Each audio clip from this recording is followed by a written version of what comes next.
बात नहीं, घूमने का मतलब बात नहीं है, ठीक है। 6 का अनुप्रास में आप पढ़े थे, अनेक वर्ण की आवृत्ति एक वर्ण। आपसे बोले हैं कि जब तक अनुप्रास है तब तक बोरियत है। अनेक वर्ण की आवृत्ति कितनी बार? एक बार। और एक होता है वृत्ति अनुप्रास।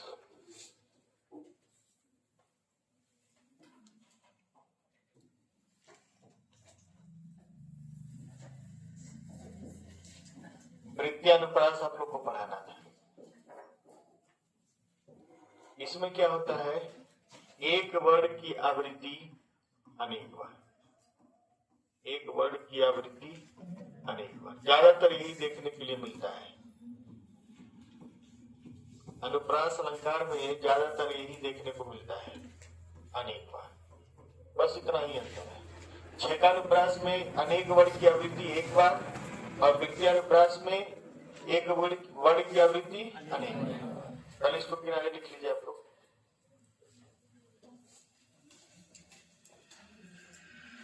देखिए वृत्ति अनुप्रास में पहले इतना उतार लीजिए, फिर लिखवाते हैं। पहले इतना शॉर्टकट में उतार लीजिए।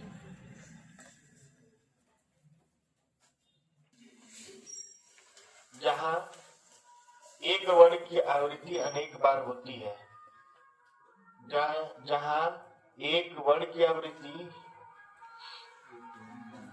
जहां एक वर्ण की आवृत्ति अनेक बार होती है,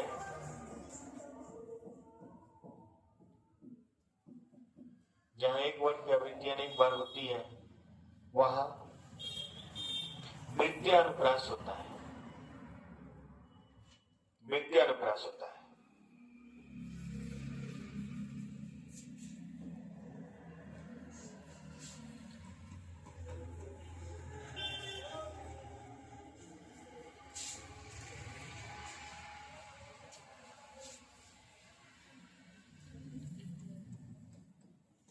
तरनी तनुजा,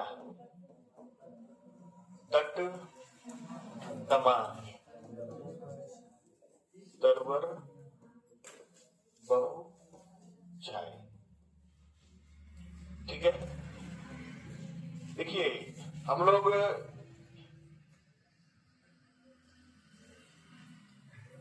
साठ दिन के बराबर हो जाएंगे, जान लीजिए, ठीक ना।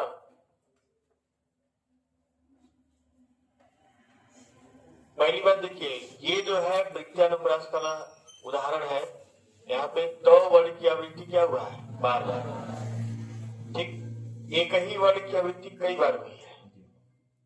अब बचपन से आप लोग इसको पढ़ते होंगे, तो तरनी तनुजा का मतलब क्या है? बहुत लोग इस चीज को जान नहीं रहे होंगे। तरनी तनुजा का क्या मतलब होता है? तरनी तनुजा का क्या मतलब है? यमुना। और तरनी का मतलब क्या है? तरनी का मतलब क्या है? तरनी माने होता है सूर्य। तरनी माने क्या होता है? सूर्य। सूर्य की पुत्री कौन? यमुना। तरनी तनुजा मतलब सूर्य की पुत्री। ठीक, दूसरा चीज, सूर्य की पुत्री किनको माना गया है? यमुना। तो यमुना का भाई किसको माना गया है? यम को माना गया है। बहुत अच्छी बात, यम को यमुना का भाई माना गया है और यमुना को सूर्य की पुत्री माना गया। तो यहाँ पे बता रहा है कि तरनी तनुजा तट तमाल तरवर बहु छाए। तमाल मतलब तमाल का वृक्ष। तमाल एक प्रकार का क्या है? एक वृक्ष है, पेड़ है, बड़े बड़े पेड़ होते हैं, ठीक है। और तरनी तनुजा का मतलब यमुना तट, यमुना के तट पर। इस लाइन का मतलब ये होता है कि यमुना नदी के तट पर तमाल के बहुत सारे वृक्ष क्या हुए हैं? खड़े हैं, लगे हुए हैं, या खड़े हैं, छाए हुए हैं। अब इसमें आगे भी लाइन है, ठीक है। आगे जब लाइन आएगा तो इसमें आता है झुके कुल सो परसन मनहु। ठीक है, ऐसी करके है और भी है। ठीक है, एक तरह से बड़ा काव्य है, बड़ा पद है, सवैया है ये। तो ये भारतेंदु हरिश्चंद्र की रचना है। इसकी रचना है भारतेंदु हरिश्चंद्र। तो अभी इसमें और भी लाइन लिखा जाएगा तब जाकर पूरा होगा। तो सिर्फ इस लाइन में आपका क्या है, अनुप्रास अलंकार। जैसे ही इस लाइन में आएंगे तो मनहु, मनहु आने से क्या हो जाएगा, उत्प्रेक्षा अलंकार हो जाएगा। इसीलिए इस लाइन को नहीं लेता है। फिर आप उत्प्रेक्षा कहेंगे कि अनुप्रास कहेंगे, कंफ्यूज रहेंगे। इसलिए इस लाइन को बड़ा कम लेता है। और इसका अर्थ यह है कि सूर्य की पुत्री यमुना, ठीक है, और इसके तट पर बहुत सारे ऊंचे और घने तमाल के वृक्ष क्या है, छाए हुए हैं। अब इसके आगे है कि इस प्रकार छाए हुए हैं कि मानो वृक्ष झुककर यमुना के जल को स्पर्श करना चाहते हैं। ठीक है, तो यहाँ लिखा है ना, झुके कुल सो परसन। इसका मतलब ये हुआ कि ये वृक्ष तो छाए हुए हैं, लेकिन ये यमुना के जल को क्या करना है, झुक के स्पर्श करना चाह रहे हैं। जब वृक्ष छाए हैं तो उनकी परछाई किसमें दिखाई दे रही है, यमुना में। तो इस प्रकार मनहु का मतलब है मानो। मनहु का मतलब क्या होता है, मानो।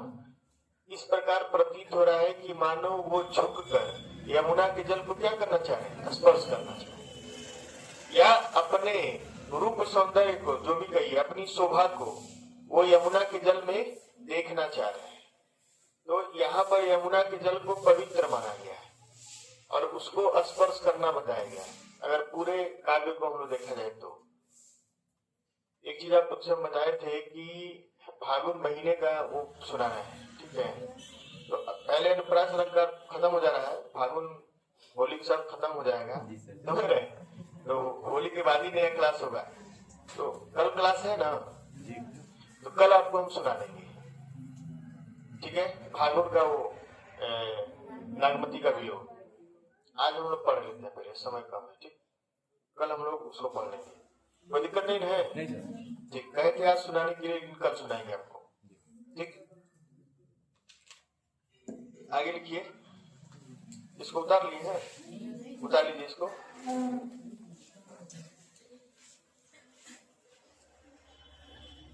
परसन हित, हित है इसमें, हित छूट गया। मनहु सुहाए, सुहाए।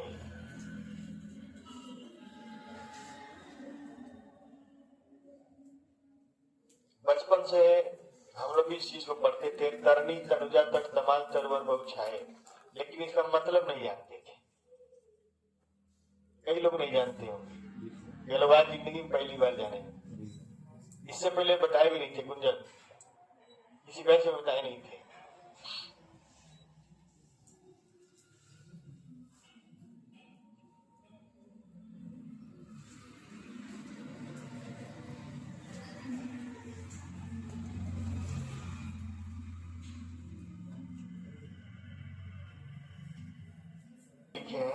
इसमें 4-5 लाइन है, लेकिन ज्यादा हम लोग को साहित्य नहीं पढ़ना है। ठीक है, हो गया ना, बात नहीं। चार चंद्र की चंचल किरणें, आगे बोलिए। खेल रही है जलथल में, जलथल में। आगे का लाइन बताइए, आगे का लाइन कोई भी बताए। आगे का हिंट हम दे दे रहे हैं, स्वच्छ चांदनी। आगे बोलिए, कोई नहीं बताएंगे। लिखेंगे, स्वच्छ चांदनी बिछी हुई है, बिछी हुई है अवनी और अंबर तल में, अवनी और अंबर तल में।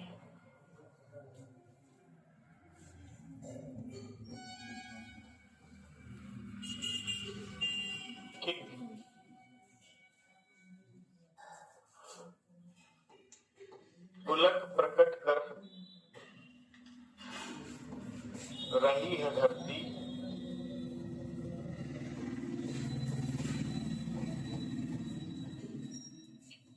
हरित तृण के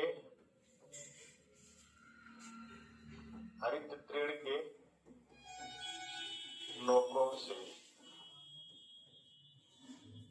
पढ़ तो हम लेते हैं बचपन में, ठीक है।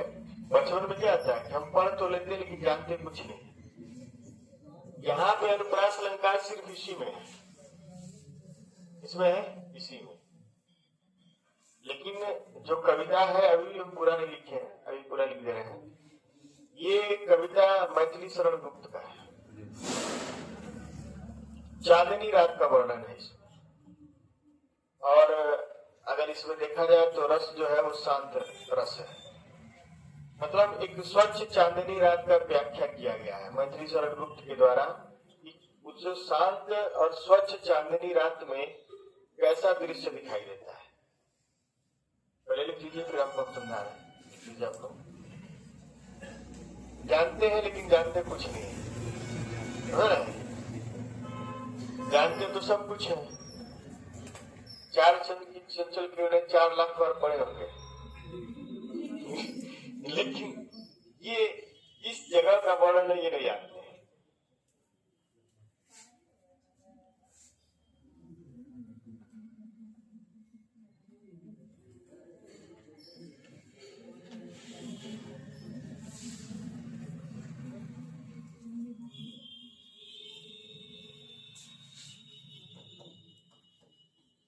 मानो झूम रहे हैं तरु भी मंद पवन के झोंकों से।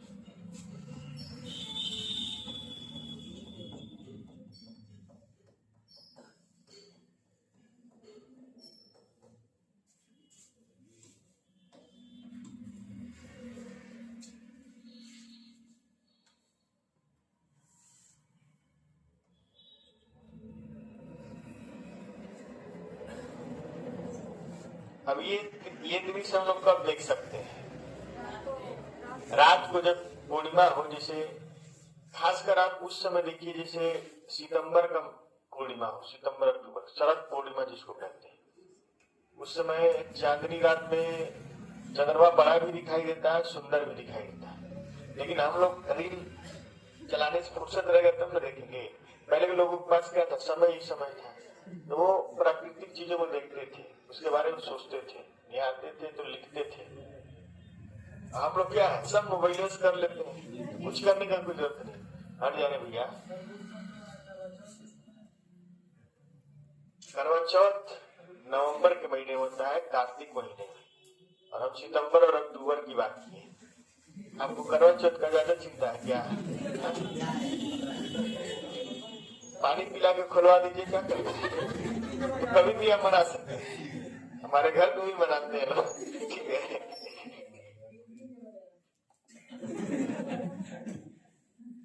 ठीक है।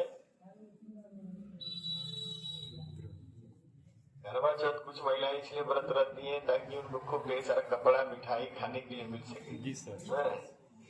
हर चीज नया नया चाहिए। इसके बारे में दीपक सर से पूछिएगा, वो शुरू से रहती हैं, बहुत मन से करवा चौथ मनाती है। हमारे अभी शुरुआत नहीं हुआ है।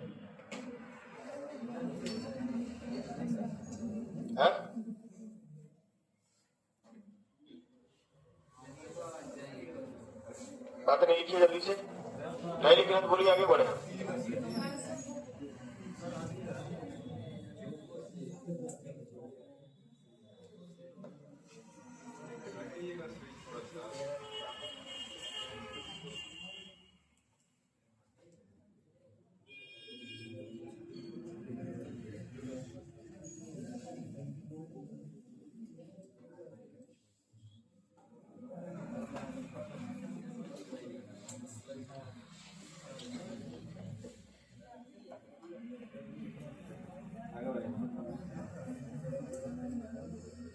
बात नहीं, अब कितना में कोई प्रेम का वर्णन नहीं है, पहली बात। ठीक, ये एक मनमोहक और स्वच्छ चांदनी रात का वर्णन किया गया मैथिली शरण गुप्त की रचना पंचवटी में। रचना का नाम क्या है? पंचवटी। ठीक, पंचवटी शीर्षक नाम से इसमें लिखा गया है। ठीक, अब कह रहा है कि चारु चंद्र की चंचल किरणें, चार मने सुंदर होता है, चंद्र मने चंद्रमा। चंद्रमा को जितना सुंदर माना जाता है रियल में उतना सुंदर है नहीं। आप जाएंगे उस चंद्रमा पे तो काले रंग का मिट्टी पाएंगे, स्लेटी कलर का मिट्टी। किसी को मुंह पर पोत दिया जाए तो बिल्कुल अफ्रीकन लगने लगेगा, फिर भी अगर है तो क्या किया जाएगा। तो जो उसकी किरणें हैं वो क्या है? चंचल है और खेल रही है जल थल में। इसका मतलब ये है कि वह जल में भी पड़ रही है और थल में भी पड़ रही है। स्वच्छ चांदनी बिछी हुई है। अवनी मने होता है आकाश, नहीं, अवनी मने होता है धरती, और अंबर मने होता है आकाश। यानी ये जो चांदनी बिछी हुई है वो धरती से लेकर पूरे आकाश में क्या है? फैली हुई। पुलक प्रकट कर रही है धरती। पुलक माने खुशी, पुलकित होना माने खुशी होना। पुलक प्रकट कर रही है धरती, खुशी प्रकट कर रही है हरित तृणों के नोकों से। तृण माने क्या होता है? तृण का मतलब क्या होता है? कोई बताए? घास ले लीजिए, तिनका ले लीजिए। तो जो धरती है अपने उसके ऊपर जो घास है उसके नोकों से अपने खुशी को क्या कर रही है? प्रकट कर रही है। मानो झूम रहे हैं तर। तर माने क्या होता है? वृक्ष होते हैं, तरवर बहुछाए वृक्ष। तर माने क्या होते हैं? वृक्ष। ऐसा उस समय महसूस हो रहा है कि हल्के हल्के, मंद माने हल्के या धीरे, पवन माने हवा के झोंकों से पेड़ भी क्या है? झूम रहे हैं। बात समझ में आ रहा है कि नहीं आ रहा है? चलिए आगे लिखिए। सबही सबही सुलभ, उसमें च का वर्णन हुआ है।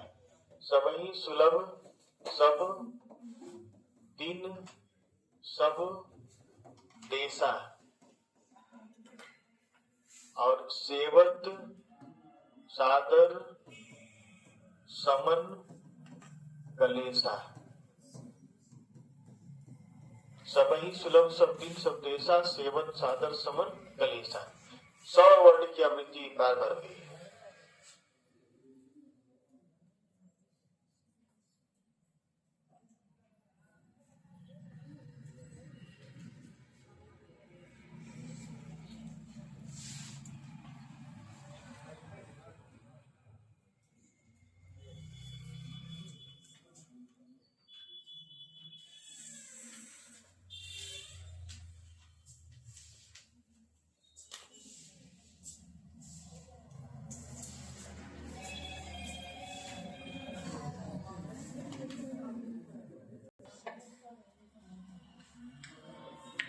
यहां भी बात समझिएगा।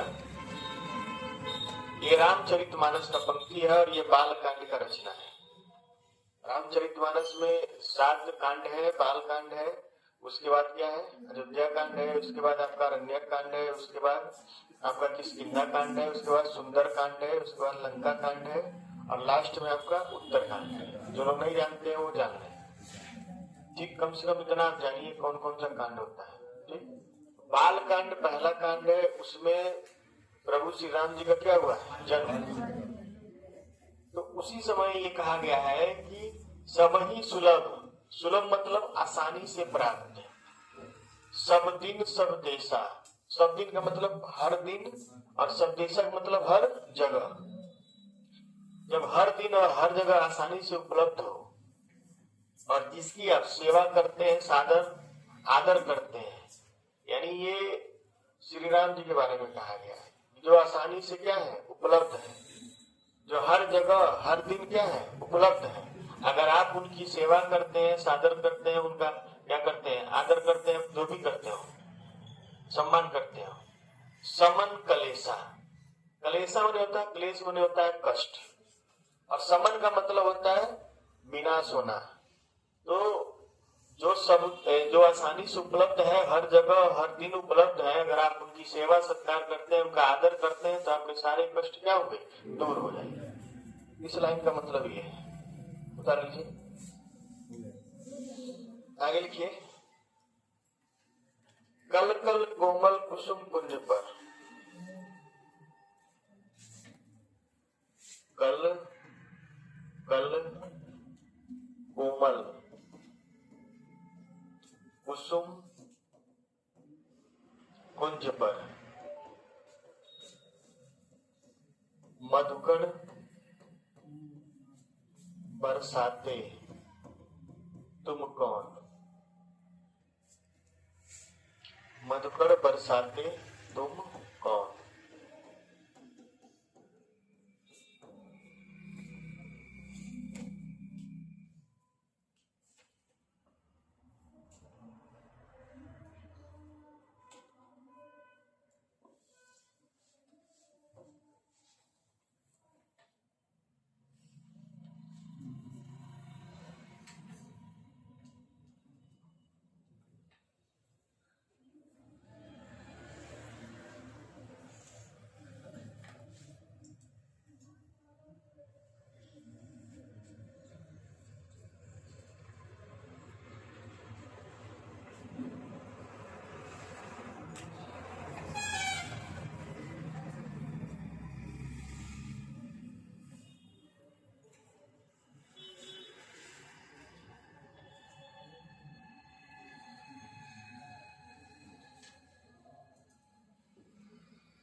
जो रचना है ये छायावादी कवि कौन थे?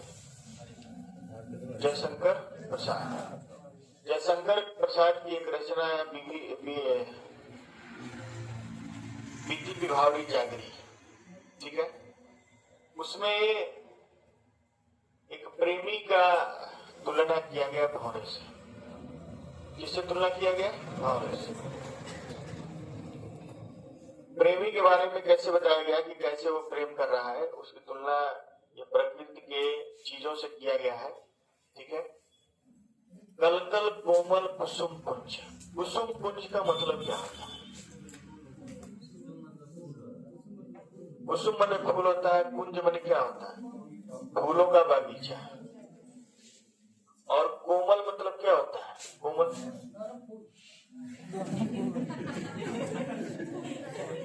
यहाँ कोमल कुसुम कुंज का मतलब आप समझ रहे, कोमल फूलों का बागीचा, या आप समझ सकते हैं प्रेमिका।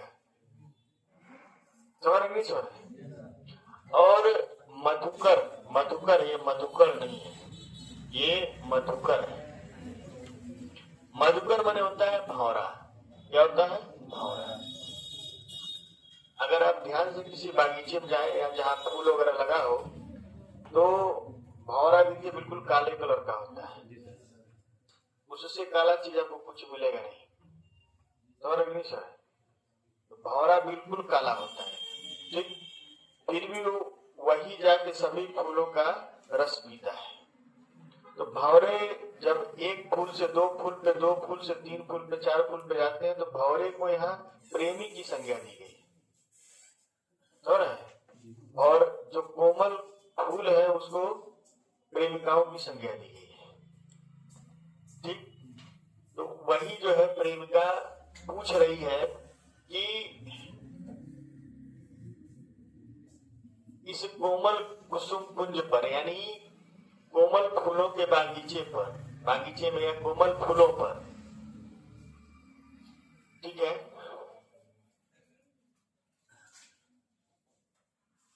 मधुकर होगा कि मधुकर होगा? एक मिनट।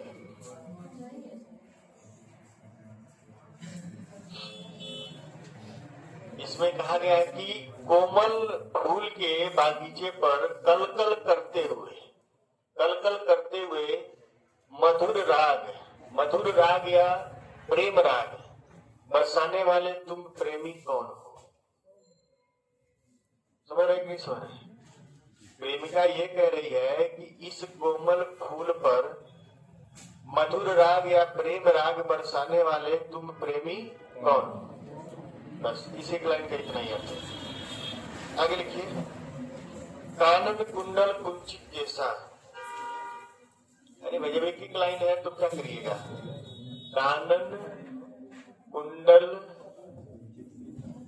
कुंचित केसा,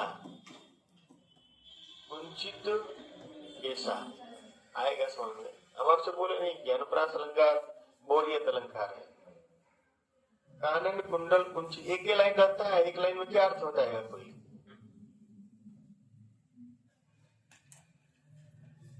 कानन कुंडल कुंचित केसा,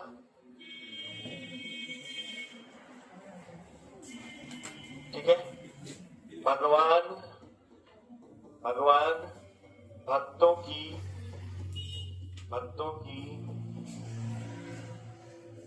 पूरी में भीति भगाइए। भीति में होता है डर, ठीक है। लिखते रहिए आप लोग। गंधी गंध गुलाब की, गंधी गंध गुलाब की गवई गाहक कौन। अब आप देखते होंगे इसमें गौ का बार बार आवृत्ति है, इसमें भौ का बार बार आवृत्ति है और इसमें गौ का बार बार आवृत्ति है। इसमें आपका कौ का है।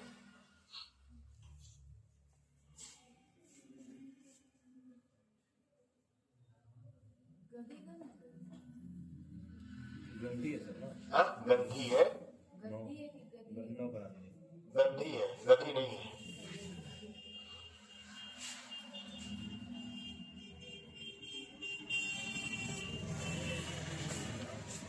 मोही मोही मोही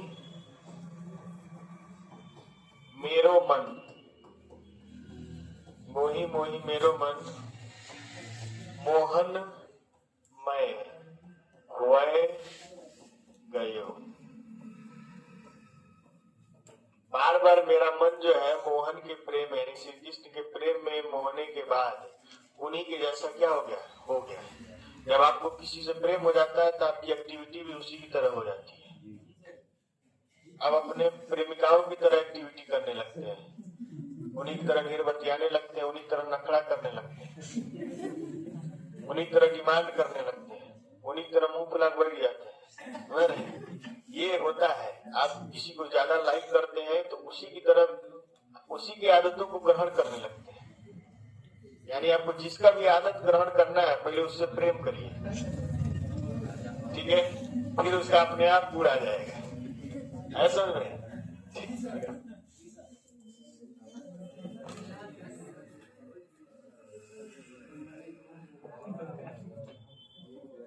चलिए अब एक छोटे से बच्चे का देखिए कैसे झूठ बोल रहा है। छोटे बच्चे देखिए, छोटे बच्चे चोरी कर लेते हैं और दिखाई देता है कि चोरी किए हैं, फिर भी आप कहते हैं कि हम नहीं किए। जैसे श्री कृष्ण जी कह रहे हैं कि मैया मोरी मैं नहीं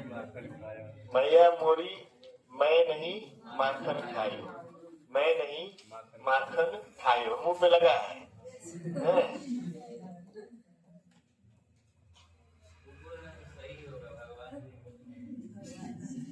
अरे उस समय भगवान नहीं है, वो मृत्यु लोक में क्यों आए हैं?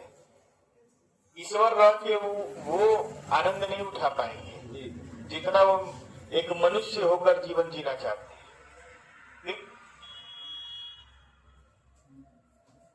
तो छोटे बच्चों को हम देखते होंगे कि चोरी करते हैं और झूठ उनका पकड़ा जाता है तो हंसी भी आता है, ठीक है। देखिए ये छोटा बच्चा भी बेवकूफ बना सकता है, ठीक है। तो मैया मोरी मैं नहीं माखन खाए। रघुपति राघव राजा राम, रघुपति राघव राजा राम।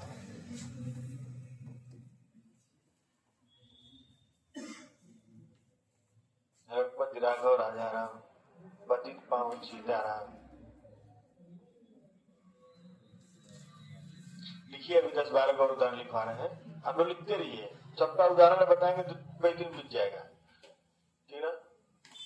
इसके बाद बस सीधे लाटा अनुप्रास पे जाएंगे।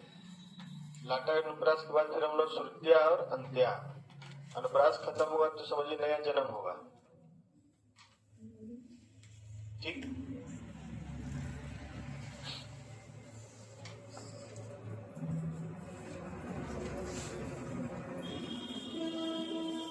देखिए विरक्ति विवेक, विरक्ति विवेक विमल विज्ञाना, विमल विज्ञाना, ये उदाहरण आपको इसलिए लिखवा रहे हैं कि इन्हीं में से घूम घूम के आता है प्रश्न, तो दिमाग में रहेगा तो प्रश्न है। विरक्ति विवेक विमल विज्ञाना,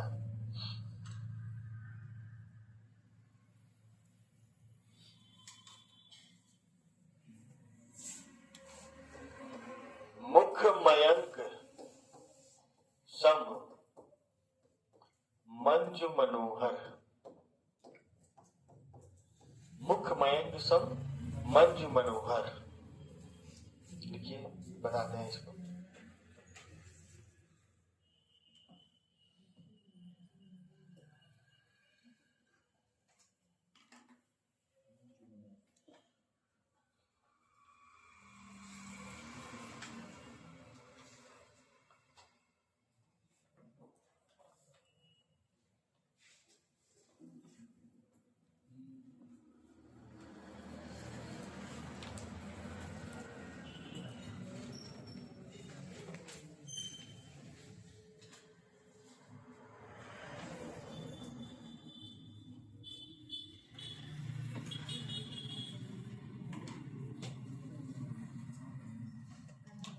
मैं तो नहीं, देखिए मुख मयंक सम मंजु मनोहर, अगर एग्जाम में आ जाए तो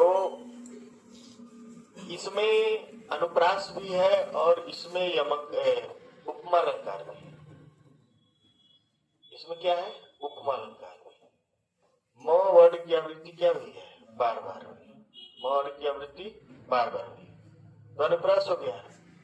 और एक ये जो सम है, सम का मतलब होता है समान।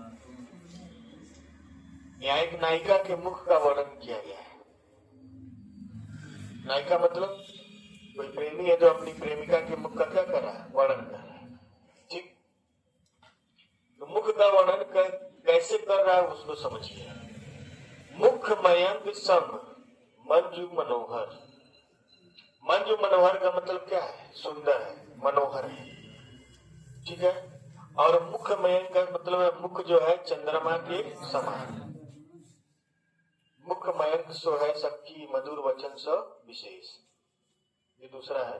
ठीक है, और ये दूसरा है कि मुख मयंक सम मंजु मनोहर,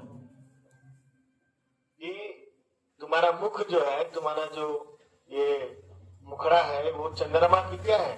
समान सुंदर है और मनोहर है।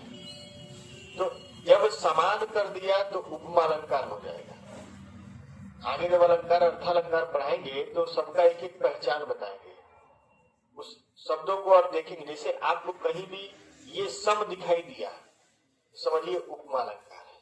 कौन सा अलंकार है? उपमा। सारे अलंकारों को पकड़ने का एक तरीका है।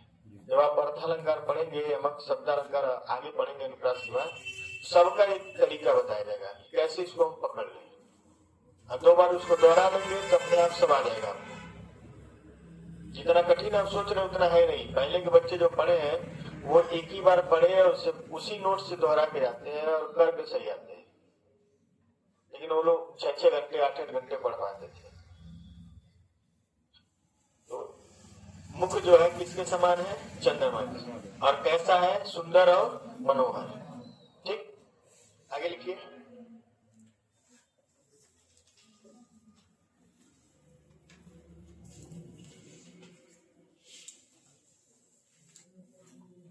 लिखिए, कल कानन कुंडल मोर पखा, कल कानन कुंडल मोर पखा।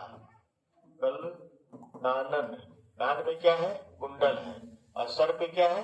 मोर पखा है, मोर पंख है।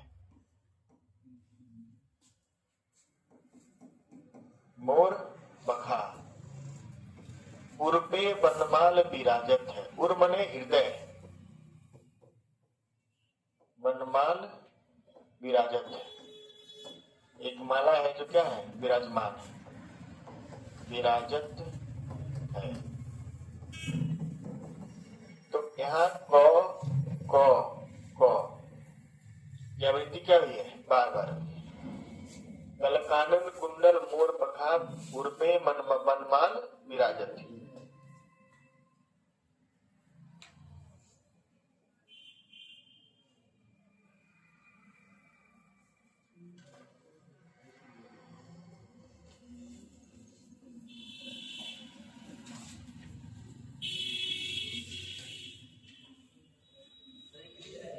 बात नहीं है क्या?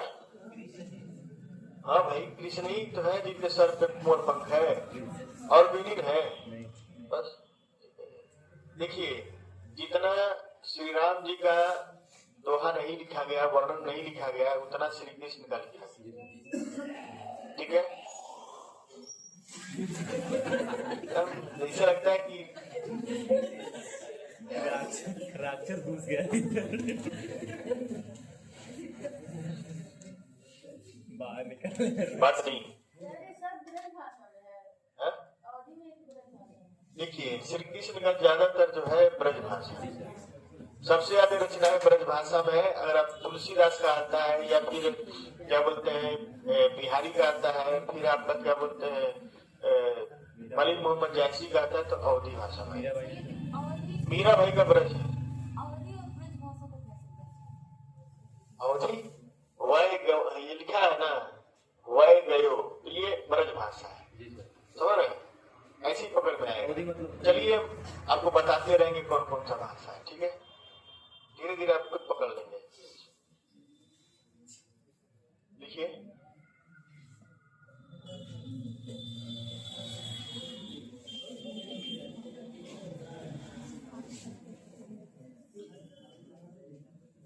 क्या हल्ला करते हैं, इसको हटा दें जी। मुदित महिपत, मुदित महिपति मंदिर आए, मंदिर आए। आगे वाली लाइन को जानते हैं? सेवक सचिव सुमंत बुलाए। ठीक, सेवक सचिव सुमंत बुलाए। जब से उनके भैया का शादी हुआ है तब से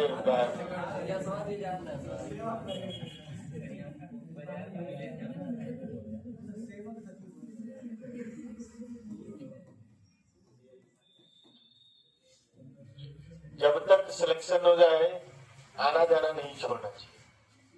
ठीक है, क्योंकि एक बार लाइट टूट जाता है ना फिर बन नहीं पाता है। वैसे भी आप लोग का बैच सुबह कर दिए हैं, तो आप लोग सुबह आइएगा, क्योंकि उसमें जैसे खत्म होगा ये मिश्रण, जैसे खत्म होगा मिश्रण के बाद हम सीधे मेंसुरेशन शुरू करेंगे। मेंसुरेशन सभी लोग का बाकी है। ठीक, फिजिक्स में लगभग हो ही गया है, इसलिए टाइम टेबल बना के जो फिजिक्स बचा हुआ है वो भी पढ़ा देंगे। दोनों बैच को समझ में आएगा, उसकी चिंता छोड़ दीजिए। आपको जो 3 चैप्टर है वो सबको समझ में आएगा। लिखिए, इसमें सही से लिखा हुआ नहीं है, लिखिए आगे।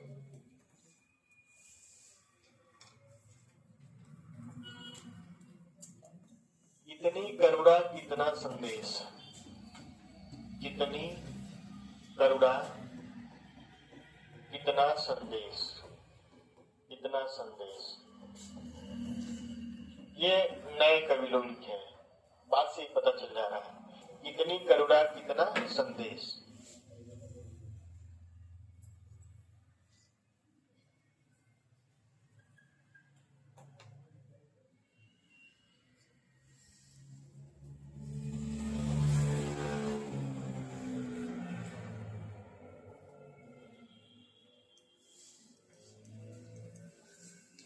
इसको कितना को कितने कर लीजिए।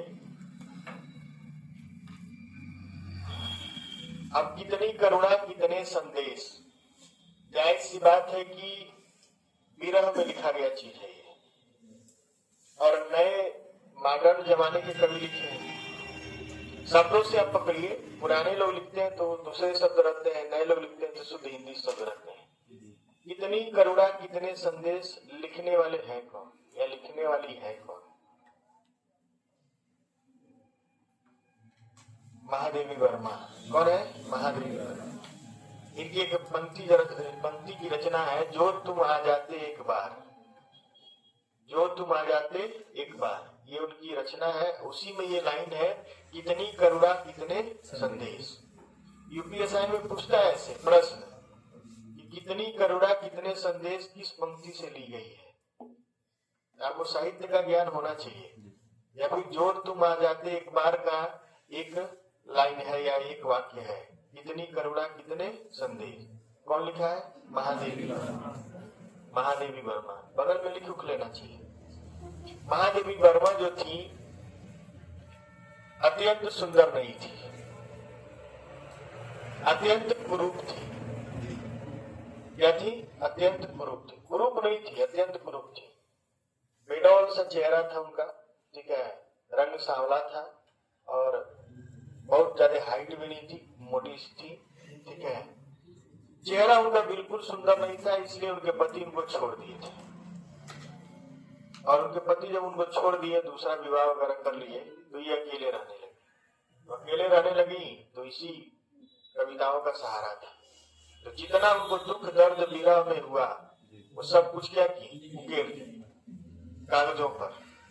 आधुनिक मीरा जिसको कहा जाता है। मीरा के भी पति राणा रतन सिंह जब मर गए, तो वो भी शादी विवाह नहीं की और वो भी जानते हैं श्री कृष्ण के भक्ति में लग गई। उन्हीं को आदर्श मानकर ये भी लिखने लगी और कविता लिखते लिखते बहुत फेमस हो गई। वो ये भी बैठ के सोचती थी कि अब उनके पति अगर स्वीकार कर लेंगे तो भी ठीक है। इसीलिए वो लिखी थी कि जो तुम आ जाते एक बार, कितनी करुणा कितनी संदेश। मतलब वो बहुत मैसेज भिजवाती थी, लेकिन वो बिल्कुल ध्यान नहीं देते थे। तो उन्हीं को आदर्श या उन्हीं को जो कुछ भी मान के ये कविताएं लिखने लगी। तो धीरे धीरे जब फेमस हो गई तो फिर कोई बात ही नहीं था। लेकिन जब फेमस नहीं थी तो कविताएं लिखती थी। महादेवी वर्मा तो अपने जीवन में बहुत असफल रही, वैवाहिक जीवन में बहुत असफल रही। बचपन मतलब जब से इनका विवाह हुआ, इनके पति बिल्कुल प्रेम नहीं करते थे, केवल इनके कुरूप शरीर की वजह से। तो अमरजीत लिखिए आगे।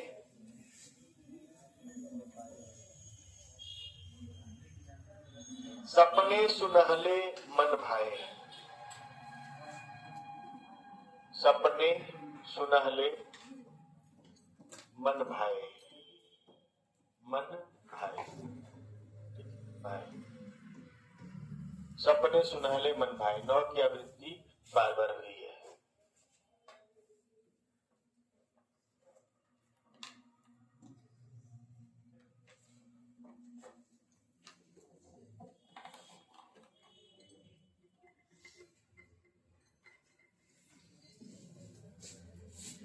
चरर मरर खुल गए,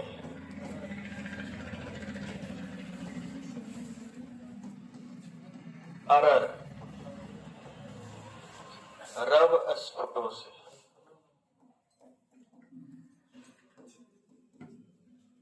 चरर मरर खुल गए, अरर रव स्फुटों से।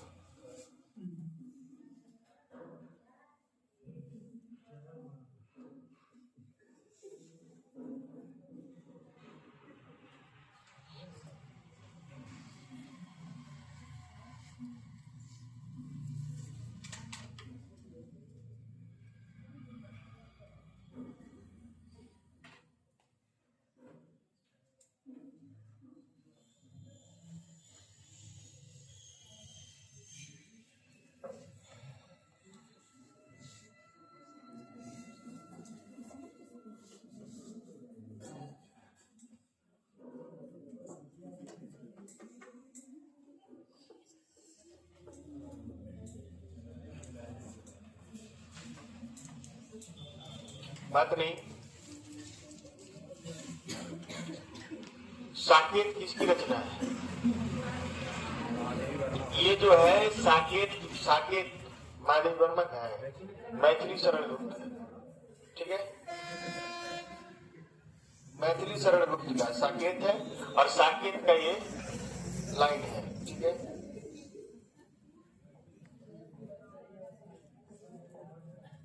आगे लिखिए।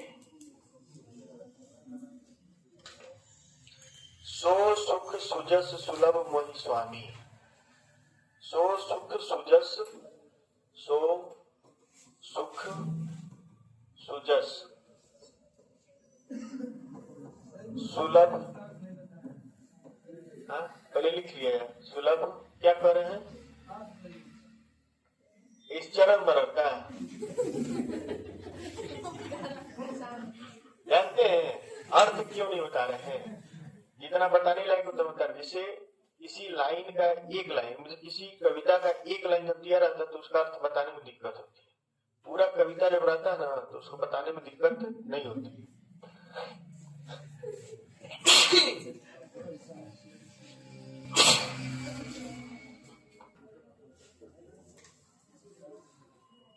अमीय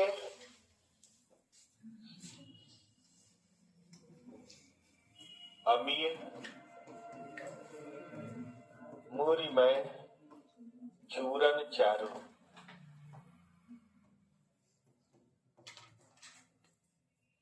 अमीय मोरी में चूरन चारू। और इसमें अगला जो लाइन है, सरस सकल भवरूज परिवारो, सरस सकल भवरूज परिवारो।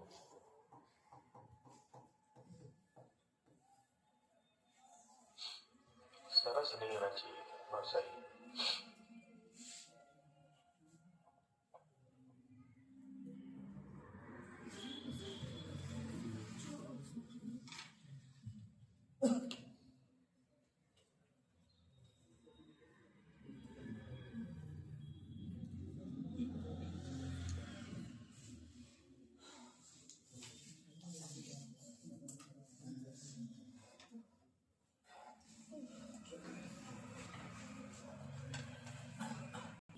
राधा के वर बैन सुनी, राधा के वर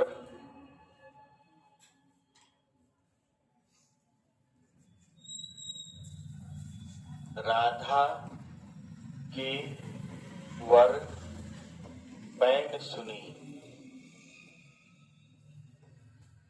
चीनी चकित सुभाए।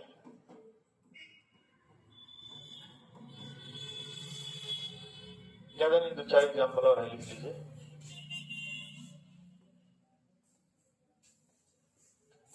कानन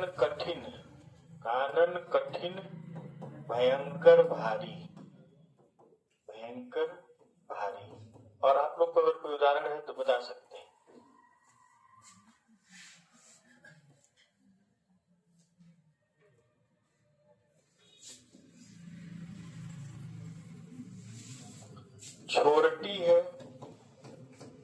छोरटी है या गोरटी या चोरटी अहीर की।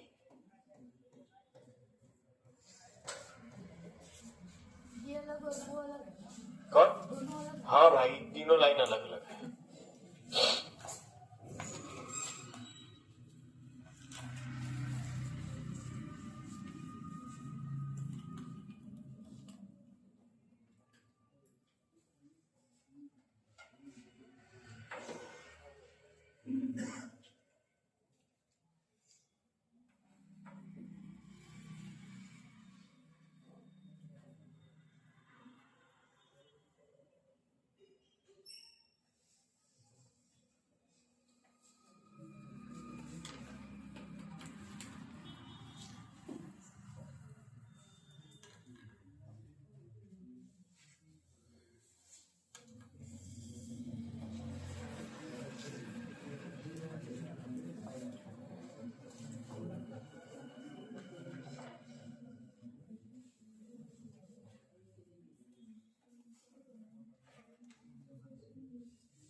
बात नहीं,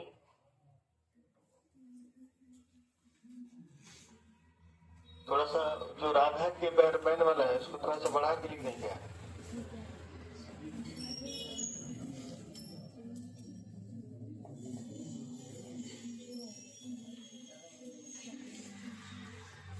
राधा के बैन सुनी चीनी चकित सुभाए, दाख बात नहीं, दाख दुखी मिश्री, दाख दुखी मिश्री मुरी, सुधा रही सकुचाए, सुधा रही सकुचाए। ये पूरा लाइन है, पूरी लाइन को लिख लेंगे अब।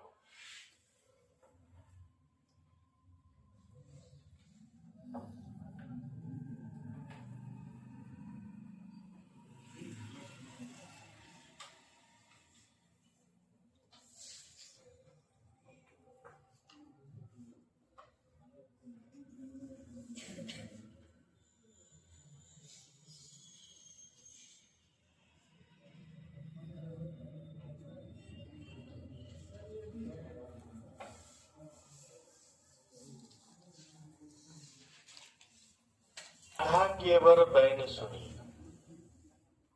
यहाँ राधा जी के बाड़ी के बारे में बताया गया। किसके बारे में बताया गया? राधा। देखिए ये तो लिख लिए होंगे आप लोग, लिख लिए होंगे ना। राधा जी के बाड़ी के बारे में सुना गया है कि वो कितनी मीठी है, इतनी मीठी लगती है।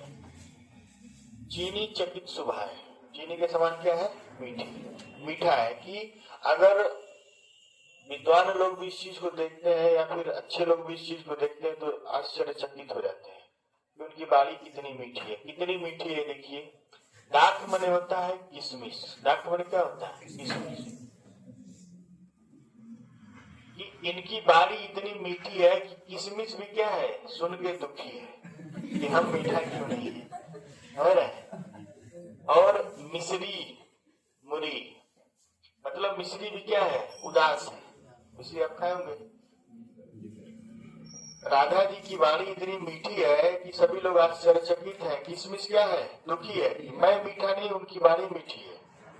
मिश्री भी इस बात से दुखी है, क्या है? उदास है कि मैं मीठी नहीं हूँ, इनकी क्या है? वाणी मीठी है। और सुधा रही सकुचाए, सुधा मैंने क्या होता है? अमृत। अमृत भी उतना मीठा नहीं, अमृत भी सकुचा रहा है, कह रहा है कि मैं मीठा हूं कि नहीं हूं। मुझसे ज्यादा मीठा तो कौन है? राधा जी की वाणी है। ऐसा में उतार लीजिए इसको। चलिए अब हेडिंग लिखिए आप लोग। बाकी आप लिखिए 20 उदाहरण अपने मन से लिखना है। कहाँ से? किताब से खोज के लिखेंगे और कहाँ से लिखेंगे? चलिए ठीक है, 20 उदाहरण लिखना है। जो 20 उदाहरण नहीं लिखेगा वो क्लास में नहीं बैठेगा। नहीं, 20 उदाहरण आपको लिखना है खोज के। और सांस खुले जब पुच्छो खुले। हेडिंग लिखिए लाटा टुकड़ा।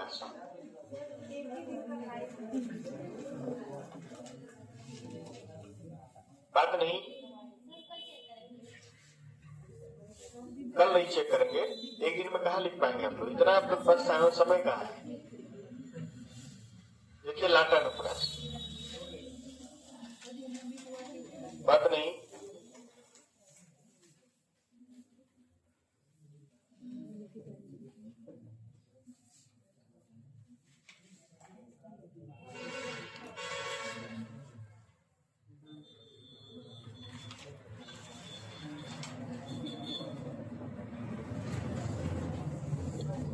देखिए सब लोग ध्यान समझेंगे।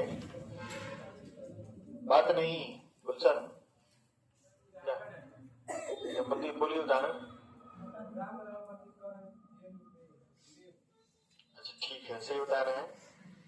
उदाहरण आप लोग नोट कर लेंगे अपने पास से भी। किताब जब आप खोलेंगे और एक्सरसाइज देखेंगे तो आपको बहुत सा उदाहरण मिलेगा।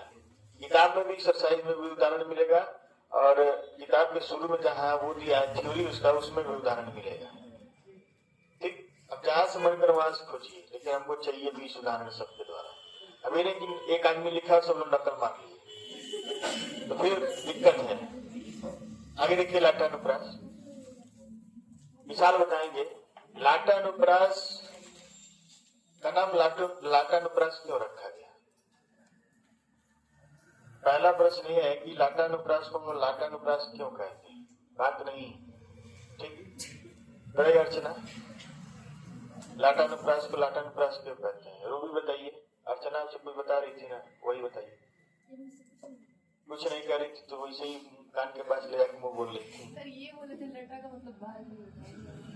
लटा होता है, लटा मने बाल होता है, लाटा मने बाल नहीं होता है। लटा मतलब मकान है। ऐसे थोड़े हटा देंगे लाख को। काजल बताएंगे, आपको दिया तले अंधेरे का उदाहरण देखिए, ठीक है। इंटर में जब आदमी साइंस पढ़ता है तो बहुत होशियार बन जाता है। हम भी पढ़े मैथ, ठीक है। इंटर में जब आदमी साइंस पढ़ता है तो अपने आप होशियार चंद बनता है मैं तो साइंस और उसके बाद हिंदी में आके बेवकूफ बन जाता है। बताइए राहुल, लाटा का नाम लाटानुप्रास क्यों पड़ा है? देखिए, गुजरात में एक जगह है जिसको लाट प्रदेश कहते हैं। क्या कहते हैं? लाट प्रदेश। और इस अनुप्रास अलंकार की उत्पत्ति उसी जगह पे हुई है, इसलिए उसी के सम्मान में इसका नाम क्या रखा गया? लाटानुप्रास। लेकिन एक लाइन न जानिए, आप लोग कुछ नहीं बता पाएंगे। आप लोग अलंकार पढ़े हैं लेकिन रिसर्च नहीं, बहुत टीचर मिलते हैं, ठीक है, रिसर्च आप लोग नहीं किए हैं। चलिए ठीक है, पढ़ रहे हैं ना अनुप्रास। अब हम आपसे पहले बोले कि अनुप्रास में आप बोरिंग फील करेंगे, तो भी आपको थोड़ा थोड़ा अच्छा लग रहा होगा। इसके बाद और अच्छा लगेगा, यमक में श्लेष में जैसे अर्थ में घुसेंगे और मजा आएगा, ठीक। और जैसे आप नागमती के बारे में जानेंगे, उसके वियोग को सुनेंगे तो खुद टेंशनाइज हो जाएगी। बेचारी कितना दुख दर्द सही, नहीं करना चाहिए उसके साथ ऐसा, हो रहा है। चलिए ठीक है, इसी में कुछ कहानियां भी सुनाएंगे आपको, ठीक, टेंशन मत लीजिए। कहानियां कम से कम 10-20 तो सुनाए, 25-30 सुनाएंगे आपको पौराणिक कहानी। बात नहीं, पीछे आप लोग क्यों आपस में बतियाते हैं? बतिया भी करिए तो आवाज न आए, कान में मेरी आवाज न आए, बतिया कितना बतियाना। देखिए, लाटानुप्रास की उत्पत्ति गुजरात के लाट प्रदेश से माना गया है। लाटानुप्रास की उत्पत्ति गुजरात के लाट प्रदेश से माना गया है। लाटानुप्रास की उत्पत्ति गुजरात के लाट प्रदेश से माना गया है।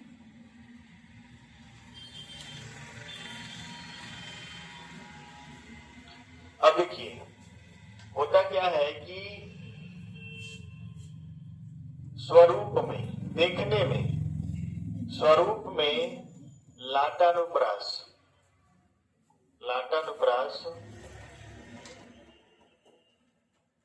यमक अलंकार का उल्टा होता है। यमक अलंकार का उल्टा होता है, उल्टा होता है। मतलब उल्टा होने का मतलब क्या है? थोड़ा सा डिफरेंस होना। उल्टा होने का मतलब क्या होना? थोड़ा सा डिफरेंस क्या है कि यमक अलंकार में क्या होता है? जैसे मलय में लिखते हैं यमक अलंकार, और यहां लिखते हैं लाटा। यहां देखिए, यमक में एक से अधिक शब्द होगा, एक से क्या होगा? अधिक शब्द,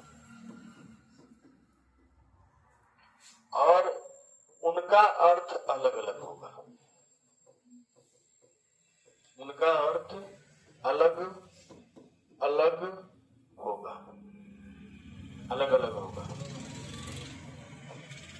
ठीक। हिंदी पढ़े, मैथ नहीं पढ़े, दो बना नहीं, ठीक ना। उनका अर्थ क्या होगा? अलग अलग होगा। इसमें भी क्या होगा? एक से अधिक शब्द होगा, एक से अधिक शब्द होगा, ठीक है, लेकिन अर्थ एक ही होगा, अर्थ एक ही होगा, ठीक। देखिए, यमक में क्या है कि एक से अधिक शब्द होगा लेकिन अर्थ क्या होगा? अलग अलग। और लाटानुप्रास में क्या है कि एक से अधिक शब्द होगा लेकिन अर्थ क्या होगा? एक ही होगा, ठीक। दिक्कत कहाँ से परेशानी है, कैसे हम मानेंगे? अब एग्जाम्पल समझिए। कनक बाकी आप जान ही रहे हैं। तो इस एक शब्द मतलब एक से अधिक शब्द है, एक से अधिक शब्द है और इसका मतलब क्या है? सोना, और इसका मतलब है धतूरा। एक से अधिक शब्द है लेकिन अर्थ क्या है? अलग। यहां पर अर्थ एक ही होता है, अर्थ एक ही होता है, भाव अलग अलग होता है। भाव क्या होता है? अलग अलग होता है। जैसे देखेंगे, लड़का तो लड़का ही है, लड़का ही है। एक से अधिक शब्द है, इस लड़के का मतलब बालक और इस लड़के का मतलब नाना, ना समझ, ना समझ, ना समझ। बच्चे को ना समझ भी कहा जाता है। यहाँ दोनों लड़का का मतलब लड़का ही है, दोनों का अर्थ क्या है? लड़का है। लेकिन इस लड़के का भाव हम एक बच्चे से लिए हैं और इस लड़के का भाव हम लोग किससे लिए हैं? ना समझ से लिए। इस लड़का का दो अर्थ नहीं है, इस लड़का का एक ही अर्थ है, लड़का, बच्चा या बालक। लेकिन इसका एक भाव हम क्या लगाए हैं? बालक, और एक भाव हम क्या लगाए हैं? ना समझ। ऐसा हमने बताइए उसको।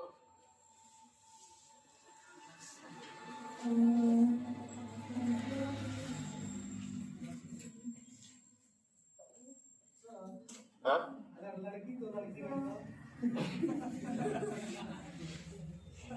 तो लड़की का अर्थ लड़की हो जाएगा और एक लड़की का अर्थ बेवकूफ हो जाएगा।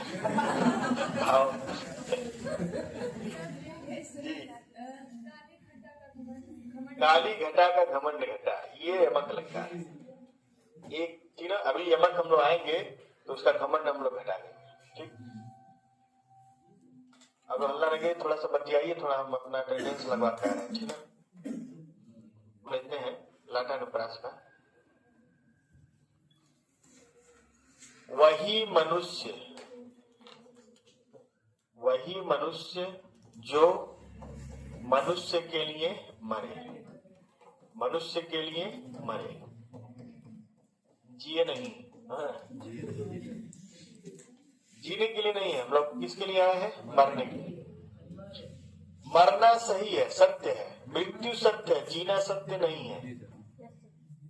ठीक, हम पूरी जिंदगी जीते हैं सिर्फ मरने के लिए, लेकिन हम लोग को क्या करना है? मरना है। मृत्यु निश्चित है कि सबको मृत्यु आना है, लेकिन जीवन निश्चित है आप कह नहीं सकते। समझ रहे नहीं? तो वही मनुष्य जो मनुष्य के लिए मरे, ये मनुष्य का मतलब भी मानव, और इस मनुष्य के लिए भी मतलब क्या होगा? मानव। लेकिन इस मनुष्य का मतलब मानव और इस मनुष्य का मतलब मानवता। मानवता कि मनुष्य वही है जो मनुष्य के लिए मरे, त्याग करे, उसको देखिए, समझे, बूझे, ध्यान दे, एक सिंपैथी हो, इंपैथी हो, उसके जैसा सोचे, उसके परिस्थिति में रह के सोचे। ठीक है, कबीरा पीर न जाने, सुने कि नहीं सुने हम लोग? कबीरा सोई पीर है जे जाने पर पीर, जे पर पीर न जाने सो काफिर बेपीर। आएगा पीर का मतलब यमक अलंकार में आएगा। कबीरा सोई पीर है, पीर का मतलब होता है गुरु। क्या होता है? गुरु। जे जाने पर पीर, पीर का मतलब दर्द भी होता है। पीर मन कहते बड़ा पीर आ रहा है, कहते कि नहीं कहते हैं? अब आजकल के लोग नहीं कर रहे हैं बहुत, अब पिराने की करके बड़ा पेन हो रहा है। उसको अंग्रेजी में उनकी प्रेमिकाएं उनको सिखा दी कि पिराना नहीं बोलना है, पेन बोलना है, मॉडर्न बनना है, नहीं तो बेइज्जती हो जाएगा हमारे लोगों के बीच में, सहेलियों के बीच में। ठीक है, ठीक है, कोई बात नहीं। वीराना कोई गलत नहीं है। वीराना शब्द जो है अवधी भाषा का शब्द है। अब पीर माने क्या होता है? दर्द। और पीर का मतलब गुरु भी होता है। जो दूसरे का दर्द नहीं जानता है, ठीक है, उसी के बारे में बताया गया है। और जो दूसरे का दर्द जाना है उसके बारे में भी बताया गया है। तो समझना चाहिए दर्द किसी का भी, है ना? यमक अलंकार में आएगा। आगे लिखेंगे,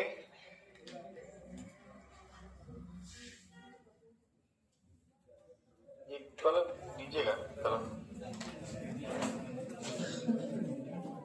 जननी तू जननी भई, जननी तू जननी भई।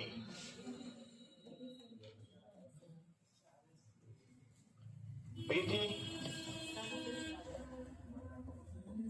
विधि सन कछु न बसाए। जननी तू जननी भई, जननी तू जननी भई, ये पूरा लाइन है। विधि सन कछु न बसाए, लेकिन लाटा अनुप्रास किसमें है? जननी तू जननी भई। जननी का मतलब माता, और एक जननी का मतलब मातृत्व। माता होने का भाव क्या होता है? मातृत्व। जननी तू जननी भई।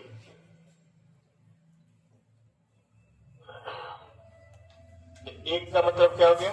माता से, और एक का मतलब क्या हो गया? अब मातृत्व का भाव कहिए या पालन करता कहिए, माता ही तो ध्यान रखती है। तो जननी तू जननी भई, यह दोनों अलग अलग बात।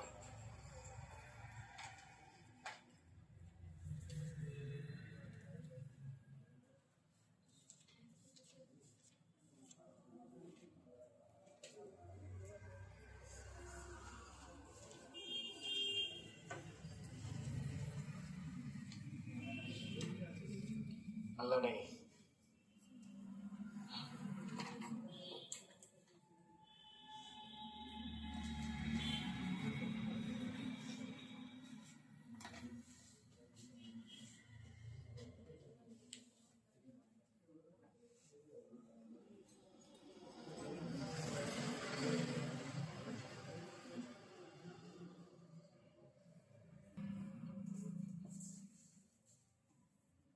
पूत कपूत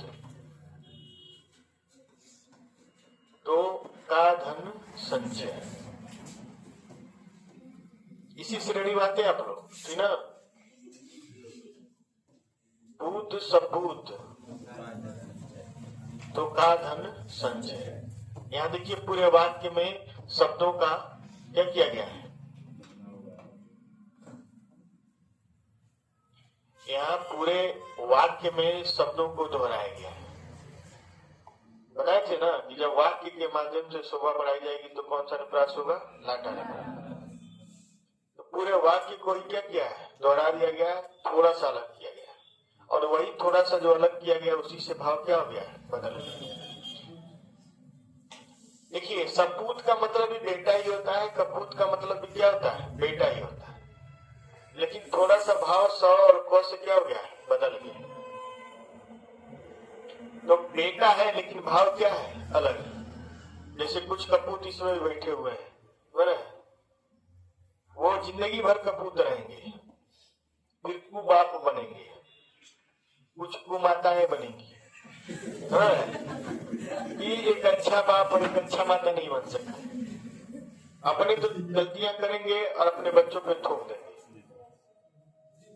वहीं पे आपका मान सम्मान खत्म हो जाता है। आपको एक अच्छा माता पिता बनना है। जैसे राजा दशरथ थे, प्राण त्याग दिए लेकिन अपने बच्चों का बिछड़ना झेल नहीं पाए। तो ना, जिस रानी को वो सबसे अधिक प्रेम करते थे, उनकी सबसे छोटी रानी कैकेयी थी।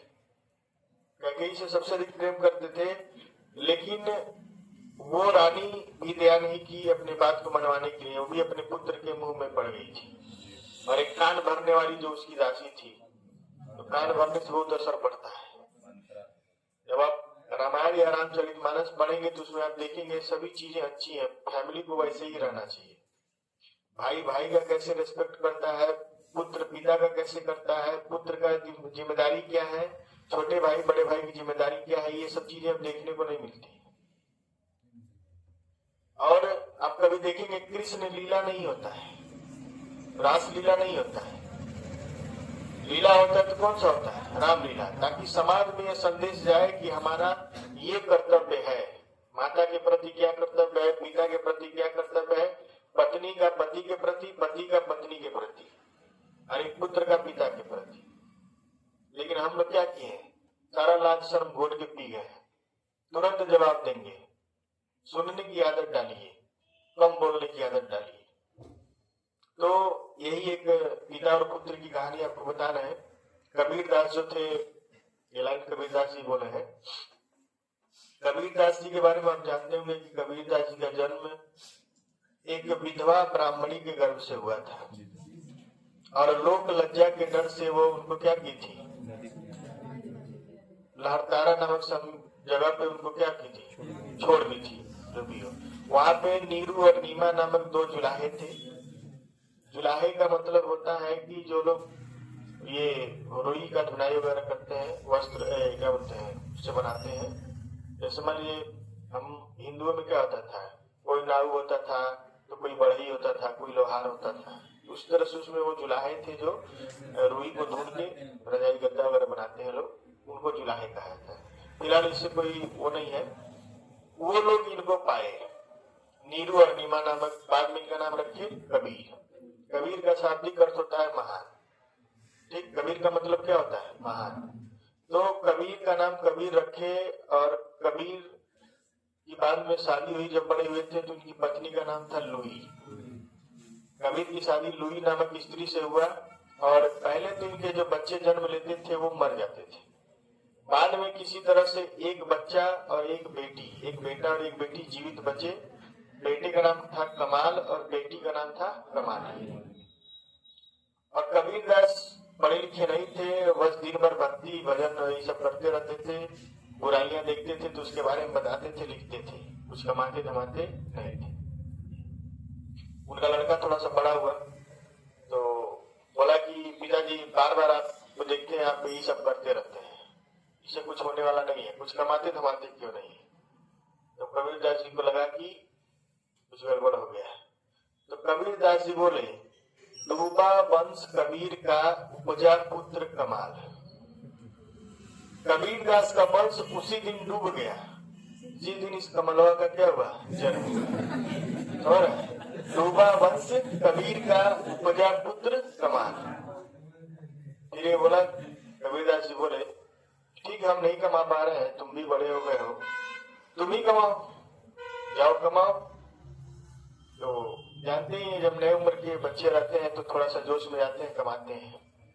ये भी गया कमाने के लिए, और कमाने गया तो इसको क्या हुआ कि कुछ दिन काम किया, फिर चला आया, भार पड़ने लगा इसको। आराम की जिंदगी जिया था। तो बाद में जब ये भाग के चला आया तो उसकी दशा को देखकर कबीरदास जी बोले कि पूत कपूत तो का धन संचय, और पूत सपूत तो का धन संचय। अगर पुत्र कुपुत्र है, जैसे कमाल है, तो उसके लिए धन कमाने का कोई जरूरत नहीं है, बर्बाद कर देगा वो।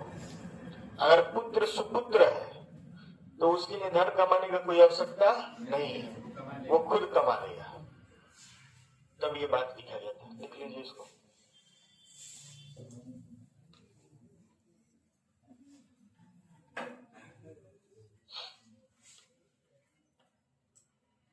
अगर आप अपने प्रेमी या प्रेमिका के पास हैं और आपका प्रेम सच्चा है, सच्चा प्रेम कैसे होता है? एक होता है स्वार्थ। स्वार्थ का मतलब आप रूप रंग सौंदर्य या किसी धन से आप आकर्षित हैं। प्रेम नहीं है, लेकिन बस एक जुड़ाव है, लगाव है, प्रेम नहीं है। प्रेम कैसे पता चलेगा? अगर आप उस व्यक्ति से दूर हो गए हैं तो आपको अच्छा नहीं लगेगा। मतलब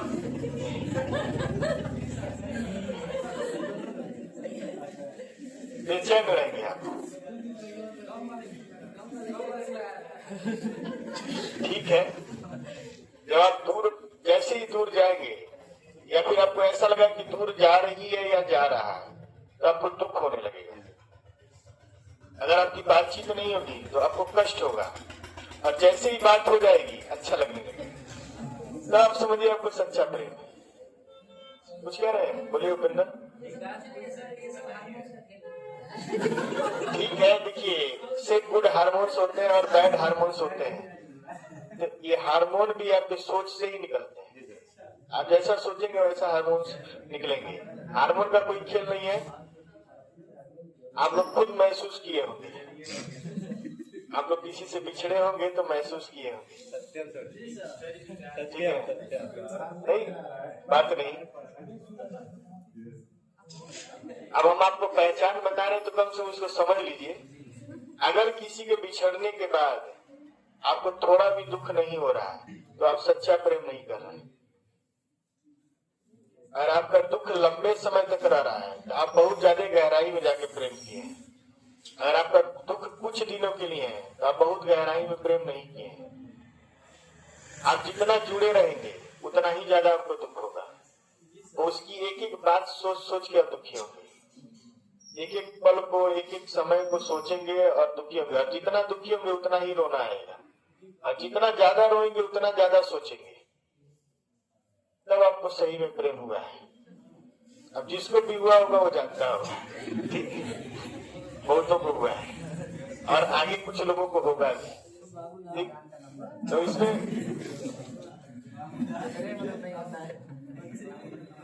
सबको प्रेम होता है।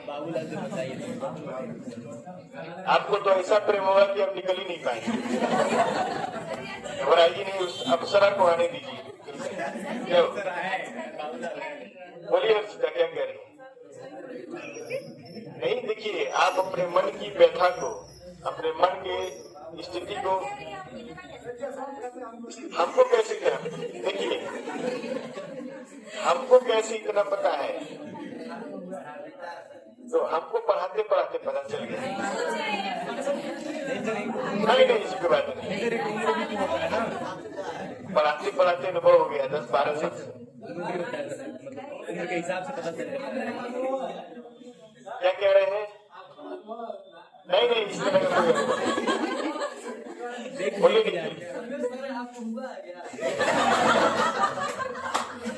चलिए आगे देखिए आप।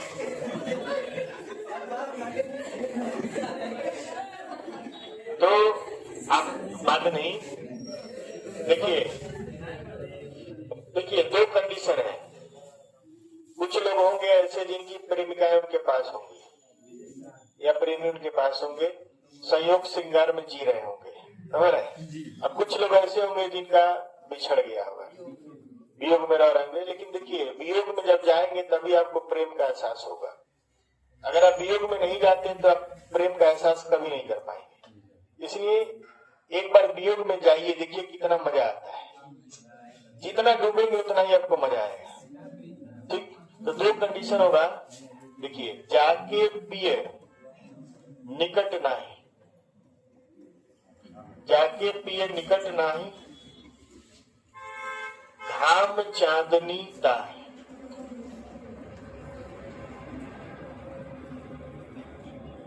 ठीक है,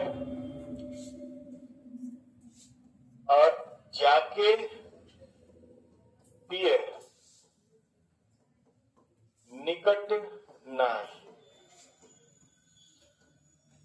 घाम चांदनी ताही।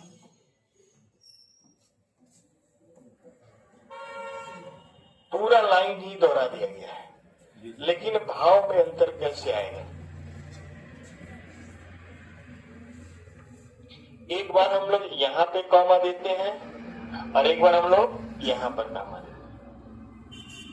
ठीक है, बस अंतर क्या किए हैं कि यहाँ जिसके पिया उसके निकट है, जिसके प्रियतम, जिसके प्रेमी या प्रेमिका उसके पास है, ना ही घाम चांदनी ताही। घाम मन क्या होता है? कड़कड़ाती चिलचिलाती धूप भी चांदनी रात के समान लगता है। जिसके प्रियतम उसके नजदीक है, उसके पास है, उसको चिलचिलाती धूप भी चांदनी रात के समान क्या लगता है? शीतल लगता है। और जाके प्रिय निकट नहीं, और जिसके प्रियतम उसके निकट नहीं है, दूर है उससे। घाम चांदनी दाई, चांदनी रात भी चिलचिलाती धूप के समान लगती। तो यहाँ पर सिर्फ एक कामा हेर फेर होने से क्या होता है? भाव में क्या होता है? बदलाव हो जाता है। तो जिसके प्रियतम नजदीक है उसको चांदनी रात भी धूप भी चिलचिलाती धूप भी चांदनी रात की क्या है? समान शीतल है। और जिसके प्रियतम निकट नहीं है उसको चांदनी रात भी धूप के समान क्या है? चिलचिलाती धूप के समान लग रही है। बता लीजिए इसको।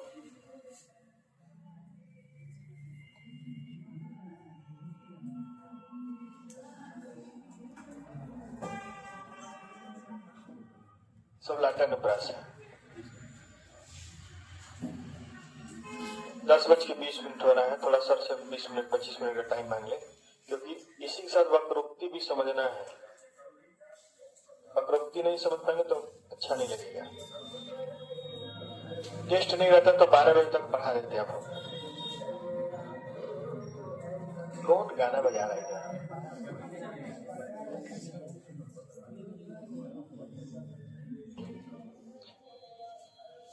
प्रभु श्री राम जब चले गए थे वन के लिए, और वन में जब गए तो वहां पे कई लोगों का उद्धार करते हुए गए। तो वहां पे वो अहिल्या का उद्धार किए थे। अहिल्या पत्थर बन गई थी, तो जैसे ही अपने पैर से स्पर्श किए तो वो क्या बन गई? नारी। एक पत्थर को क्या बना दिए? नारी बना दी। तो उसी प्रकार देखिए निषाद राज के बारे में आप सुने होंगे, जो नाव पार कराए थे निषाद राज। तो निषाद राज इस बात को जानते थे, ठीक है, कि वो इस बात पे जीत पे अड़ गए थे कि जब आप एक पत्थर को, आपके चरण के धूल लगने से एक पत्थर जो है नारी बन सकती है, तो उसी चरण के धूल अगर मेरे लकड़ी वाले नाव पर पड़ेगा तो वो पता नहीं क्या बन जाएगी। तो मेरे नहीं सुने, वो जिद कर बैठते हैं कि नहीं, मैं आपको नाव तभी पार कराऊंगा। यानी कहा गया है कि श्री राम के चरण के धूल जब पत्थर पे पड़े तो उससे वो अहिल्या क्या बन गई? नारी। तो वो चरण के धूल अगर हमारे नाव पर पड़ा तो नाव क्या बन जाएगा, इसकी कोई गारंटी नहीं है। तो वो कहते हैं कि हम नाव पार कराएंगे। पहले तो तैयार ही नहीं होते हैं कि हम नाव पार कराएंगे। बड़ा रिक्वेस्ट करने पर वो नाव पार कराने के लिए तैयार होते हैं, और सारे जो निषाद राज रहते हैं, उनके जितने भी वही मालिक रहते हैं, सभी लोग को धरने बैठा देते हैं कि किसी को पार नहीं कराना है। अगर हम नहीं पार कराएंगे तो प्रभु यहीं रह जाएंगे और हमारे साथ रहेंगे। लेकिन उनको तो जाना था, ठीक है। तो जब जिद कर लेते हैं कि ठीक है आपको पार कराएंगे, लेकिन ये जितने भी आपके पैर के धूल है उसको हम धोएंगे। पहले तो धोने के लिए बोलते हैं, उसके बाद पैर के धूल को धुलते हैं और फिर उसको क्या करते हैं? पी जाते हैं। तो ये भी क्या बोलता है कि आपको एक छोटी सी कहानी बताएंगे कि वैकुंठ धाम में जब विष्णु जी सोए हुए थे शेषनाग पर, तो एक कछुआ था।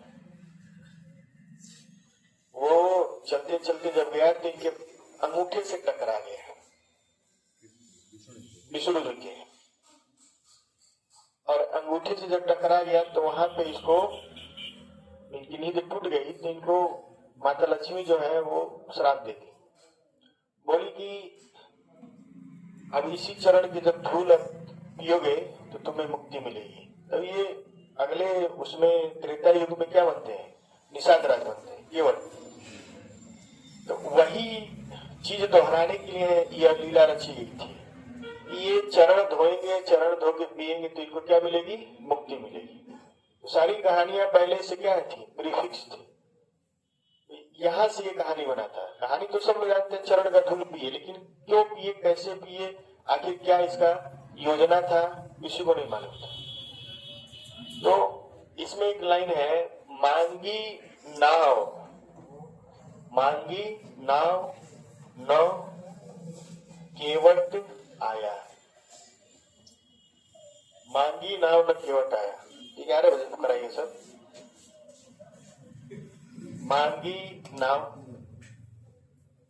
नौ केवट आया, मांगी नाव न केवट आया। एक बार यहाँ का मत दे दीजिए, एक बार नौ के बाद दे दीजिए। नाव तो मंगाई गई, नाव को मंगाया गया, लेकिन केवट नहीं है। ठीक, इस पहले वाले में भाव अर्थ क्या है कि नाव मंगाया गया लेकिन केवट नहीं है, और दूसरे वाले में क्या गया कि नाव को नहीं मंगाया और केवट आया। तो थोड़ा सा कामों बदलने से इसका भाव अर्थ क्या होता है, बदल जाता है। लिख लीजिए इसको।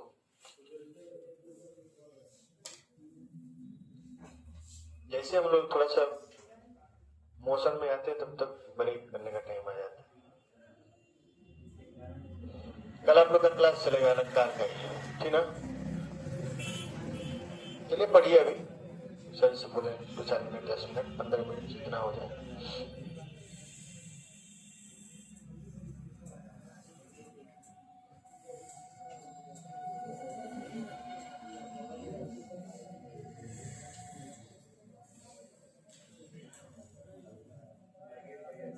बात नहीं, राम हृदय, राम हृदय जाके नाय,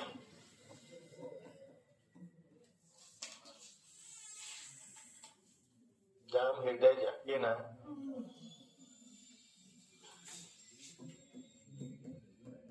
विपत्ति सुमंगल, विपत्ति सुमंगल ताई। राम हृदय जाके नाय, ठीक है, एक में यहाँ पर और एक में यहाँ पर। विपत्ति सुमंगल ताई।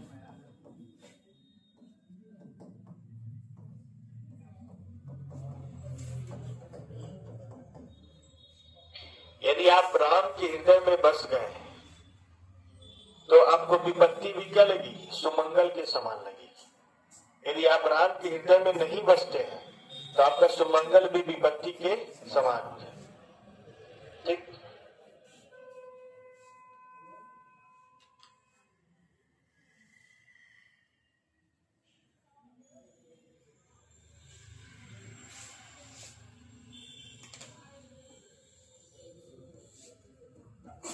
तेग बहादुर वे ही थे,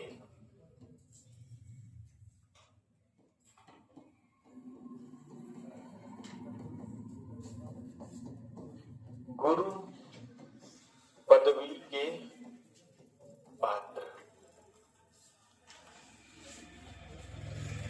तेग बहादुर हाँ वे ही थे,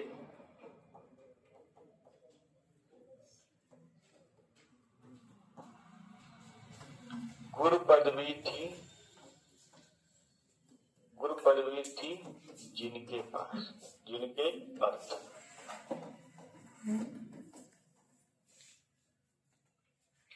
यानी अगर किसी के पास गुरु का पदवी है तो वो कौन है, तेग बहादुर है। इसमें कहा गया है कि अगर तेग बहादुर है तो गुरु की पदवी किसके पास है, तेग बहादुर। अगर कोई है जिसके पास गुरु की पदवी है तो वो कौन है, तेग बहादुर। आप ऐसे समझिए, तेग बहादुर और गुरु पद, गुरु पदवी, यानी उस समय गुरु के पदवी के अगर कोई लायक है तो वो कौन है, तेग बहादुर।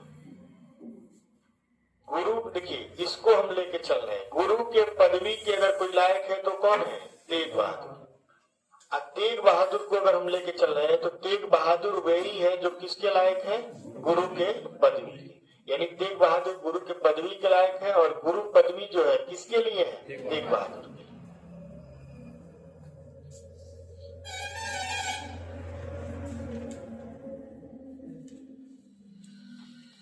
देखिए सर 5 मिनट समय दे रहे हैं तो वक्रोक्ति बता दें, ठीक है।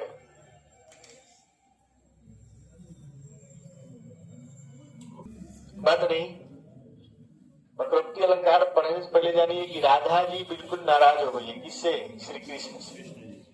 कोई बात होगा, बतिया रहे होंगे, लड़ गए होंगे लोग, ऐसा होता है।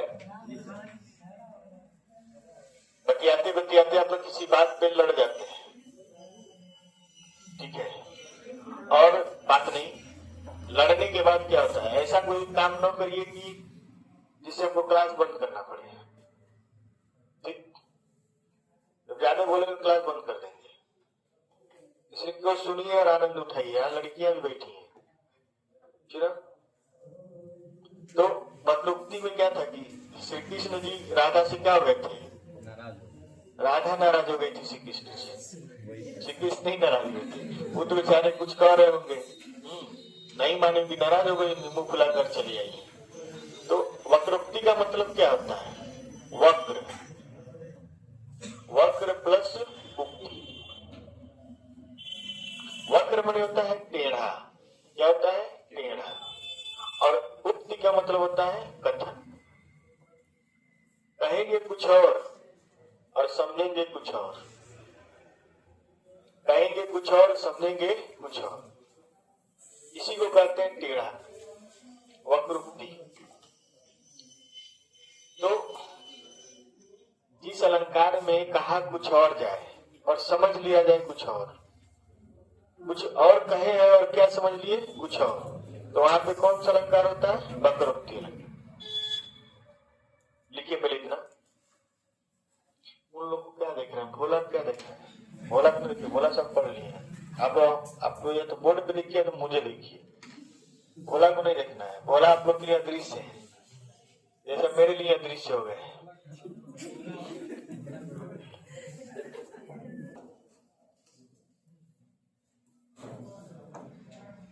कोई और बात कही जाए और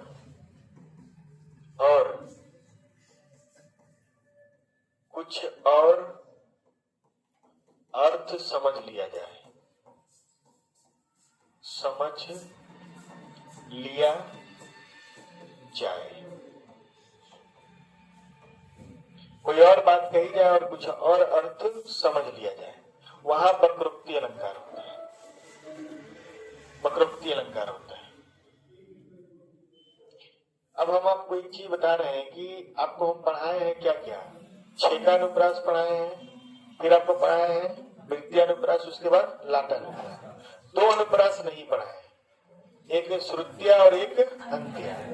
तो उसको ऐसा नहीं कि नहीं पढ़ाएंगे, लेकिन देखिए आपको लाटानुप्रास के साथ वक्रोक्ति को समझना जरूरी है, इसलिए हम वक्रोक्ति पढ़ा रहे हैं। फिर से हम लोग श्रुतिया और अंत्या पर जाएंगे, नहीं तो इसके साथ नहीं पढ़ेंगे तो दिक्कत हो जाएगा, ठीक।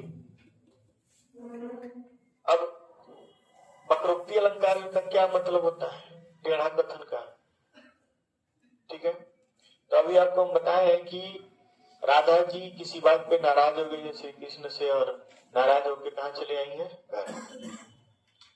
जब नाराज होकर घर चले आई है तो शुरू में तो मान लीजिए कृष्ण जी को अच्छा लगा, और अच्छा लगा तो बाद में जब कोई भी संदेशा नहीं मिला, इनको भी वो लगने लगा क्या बात है, हमसे नाराज हो गई है।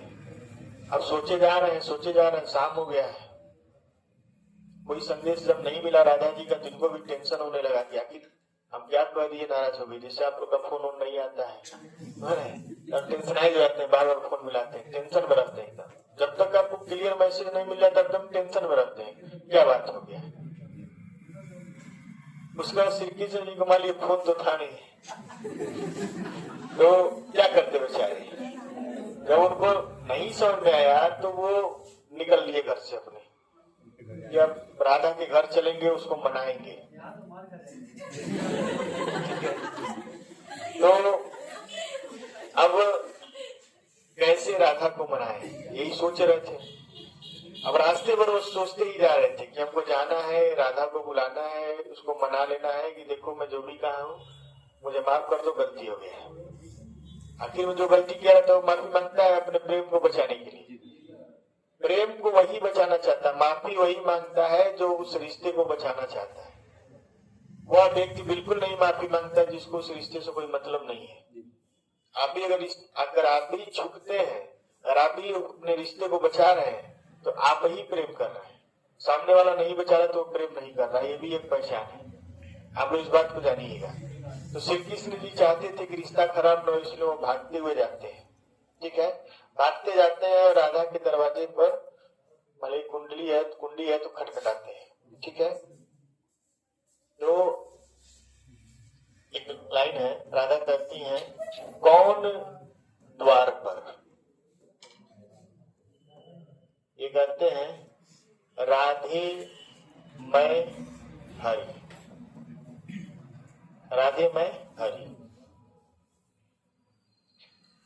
अब हरि से आप समझते होंगे हरि मनी क्या होता है? बंदर। और भगवान विष्णु के लिए भी कहा गया है। नारद जी को एक बार ऐसे ही प्रेम हो गया। कहानी सुनेंगे आप लोग। नारद जी एक बार गए ब्रह्मा जी के पास, तो ब्रह्मा जी से बोले कि हमारे जो उनके अपने पिता के रूप में उन्हीं को मानते हैं ब्रह्मा जी। किसको मानते हैं? ब्रह्मा जी को। कौन मानते हैं? नारद। नारद जी के मन में एक बार आया कि मेरा भी घर परिवार होता है। देखते हैं विष्णु जी के साथ लक्ष्मी जी और शिव जी के साथ माता पार्वती और ब्रह्मा जी के साथ माता सरस्वती, सब लोग अपना गृहस्थ जीवन जी रहे हैं। आपस में कोई बात है, बातचीत कर लेते हैं, समझ बुझ लेते हैं। एक हम है निठल्ला दिन भर घूम रहे हैं नारायण नारायण करके। हमारा भी तो परिवार होना चाहिए, आखिर हमको भी तो किसी से मोह माया प्रेम है। मुझे भी कोई पूछने वाला होता, देखने वाला, जानने वाला। तो ये कीड़ा उनके मन में जाग गया। वो ऐसे माहौल में चले गए थे कि उस माहौल में उनको जाना नहीं था। ब्रह्मचारी व्यक्ति को उस माहौल में नहीं जाना था। गृहस्थ माहौल में गए, उनके अंदर कीड़ा जाग गया। जैसे आप लोग किसी ऐसे माहौल में जाते हैं, कीड़ा जाग जाता है, फिर आप लोग का बर्बादी का रास्ता शुरू हो जाता है। तो ऐसे माहौल में जाना ही नहीं है।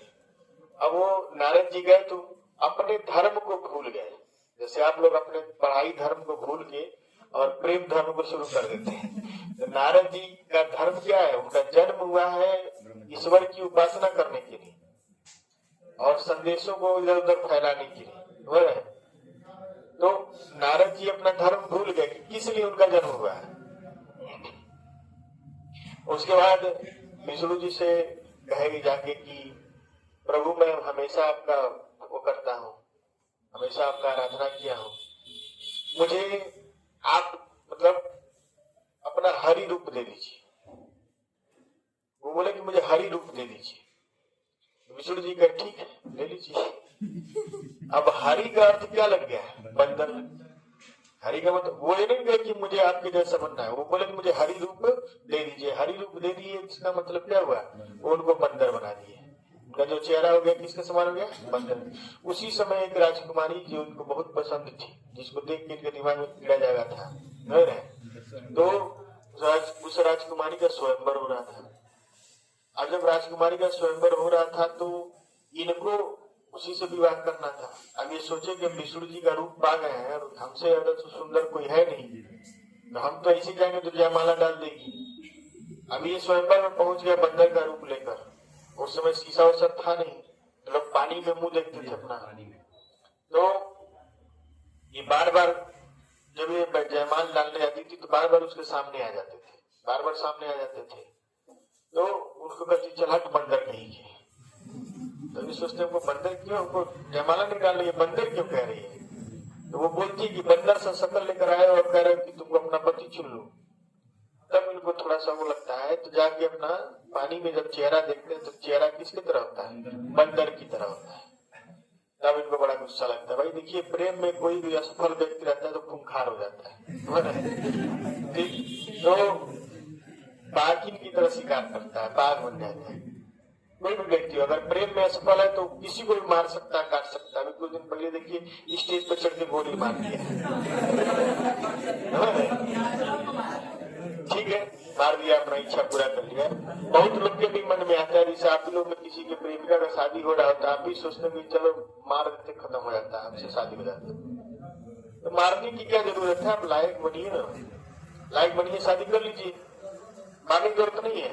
बिना मारे किसी को मार सकते हैं आप, ठीक है। तब नारद जी को बड़ा दुख होता है, नारद जी नाराज भी होते हैं, भगवान विष्णु पे नाराज होकर उनको श्राप दे देते हैं कि जैसे मैं एक महिला के लिए दर दर भटक रहा हूं, आप भी अपनी पत्नी के लिए दर दर भटकेंगे। तो वही विष्णु जी त्रेता युग में सीता के लिए क्या करते हैं? दर दर भटकते हैं। तो मान लीजिए हर एक श्राप पर कुछ काट वगैरह दिया जाता है, तब वो कहते हैं कि ठीक है, थोड़ा सा शांत होने के बाद, कि जैसे मुझे आपने बंदर बनाया है, इन्हीं बंदरों के द्वारा आपको सहायता दी जाएगी। तब जाके इनका ये क्या होता है? गुस्सा ठंडा होता है। फिर उनको ब्रह्मा जी द्वारा ये बताया जाता है कि देखो पुत्र, तुम्हारा धर्म क्या है? तुम ब्रह्मचारी हो, और ब्रह्मचारी का धर्म होता है परिवार से मुक्त रहना। तुम्हारा धर्म है ईश्वर की आराधना करना, और तुम इसके विपरीत जा रहे थे। ये तुमको सीख दिखाने के लिए ऐसा कहा गया।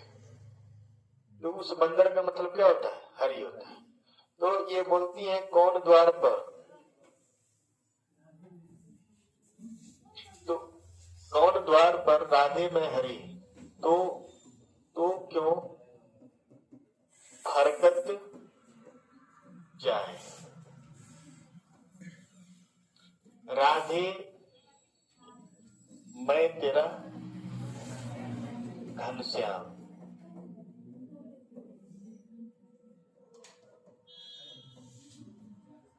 मैं तेरा घनश्याम, घनश्याम। तो परसों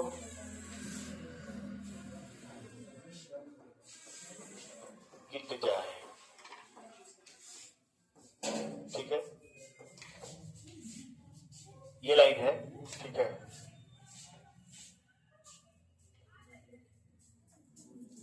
जब ये दरवाजा खटखटाते हैं, राधा तो अंदर गुस्से में है, और ये इनको मनाने के लिए जब दरवाजा खटखटाते हैं तो गुस्से में दरवाजा नहीं खोलती है।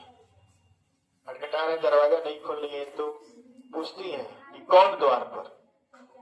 तभी कहते हैं कि अब उनको क्या मालूम कि रात को 12 बजे चले आएंगे। उनमें भी इस बात का विश्वास नहीं था कि श्री कृष्ण जी हमको मनाने के लिए चले जाएंगे, अनजान है वो। तो कहती है कौन द्वार पर? ये कहते हैं कि राधे मैं हरि। और जब ये कहते हैं राधे मैं हरि, तो ये हरि को श्री कृष्ण न समझ के क्या समझ लेती है? बंदर समझ लेती है। तो बंदर समझती, तो बंदर जैसा व्यवहार करती तो क्यों फरकट जाए, तो क्यों इधर उधर फूदा कर रहे हो? वो कह रहे हैं कि हम श्री कृष्ण है, लेकिन वो क्या समझ रही है? बंदर। और वो बंदर समझ के कह रहे हैं कि तब इधर उधर क्यों फूदा कर रहे हो? तब ये दोबारा कहते हैं कि राधे मैं तेरा घनश्याम। और घनश्याम का मतलब काला बादल समझ लेती। तो कहते हैं कि राधे मैं तेरा घनश्याम हूँ। फिर से परिचय देते हैं कि मैं तेरा क्या हूँ? घनश्याम हूँ। और वो कृष्ण न समझ के क्या समझ लेती है? बादल। तो कहती जब तुम घनश्याम हो तो यहाँ क्या करो? जाओ कहीं जाकर बरसो। तो कहते कुछ और है, समझती कुछ और है। यहाँ पे आपका वक्रोक्ति अलंकार है, और वक्रोक्ति अलंकार का जो सबसे बड़ा पहचान है वो ये है कि एक जगह क्वेश्चन मार्क होगा और एक जगह क्वेश्चन मार्क नहीं होगा। एक जगह खड़ी पाई होगा और एक जगह क्या होगा? Question mark. ये देखिए, एक वाक्य हम लिख रहे हैं, आप ध्यान से देखिएगा, ठीक। मधुमास तो बीती गया है, मधुमास चल भी रहा है, ठीक है।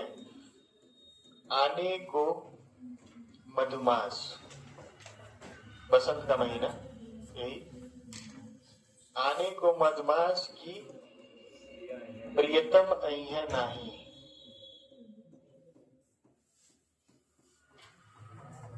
आने को मधुमास की प्रियतम अइहे नाही।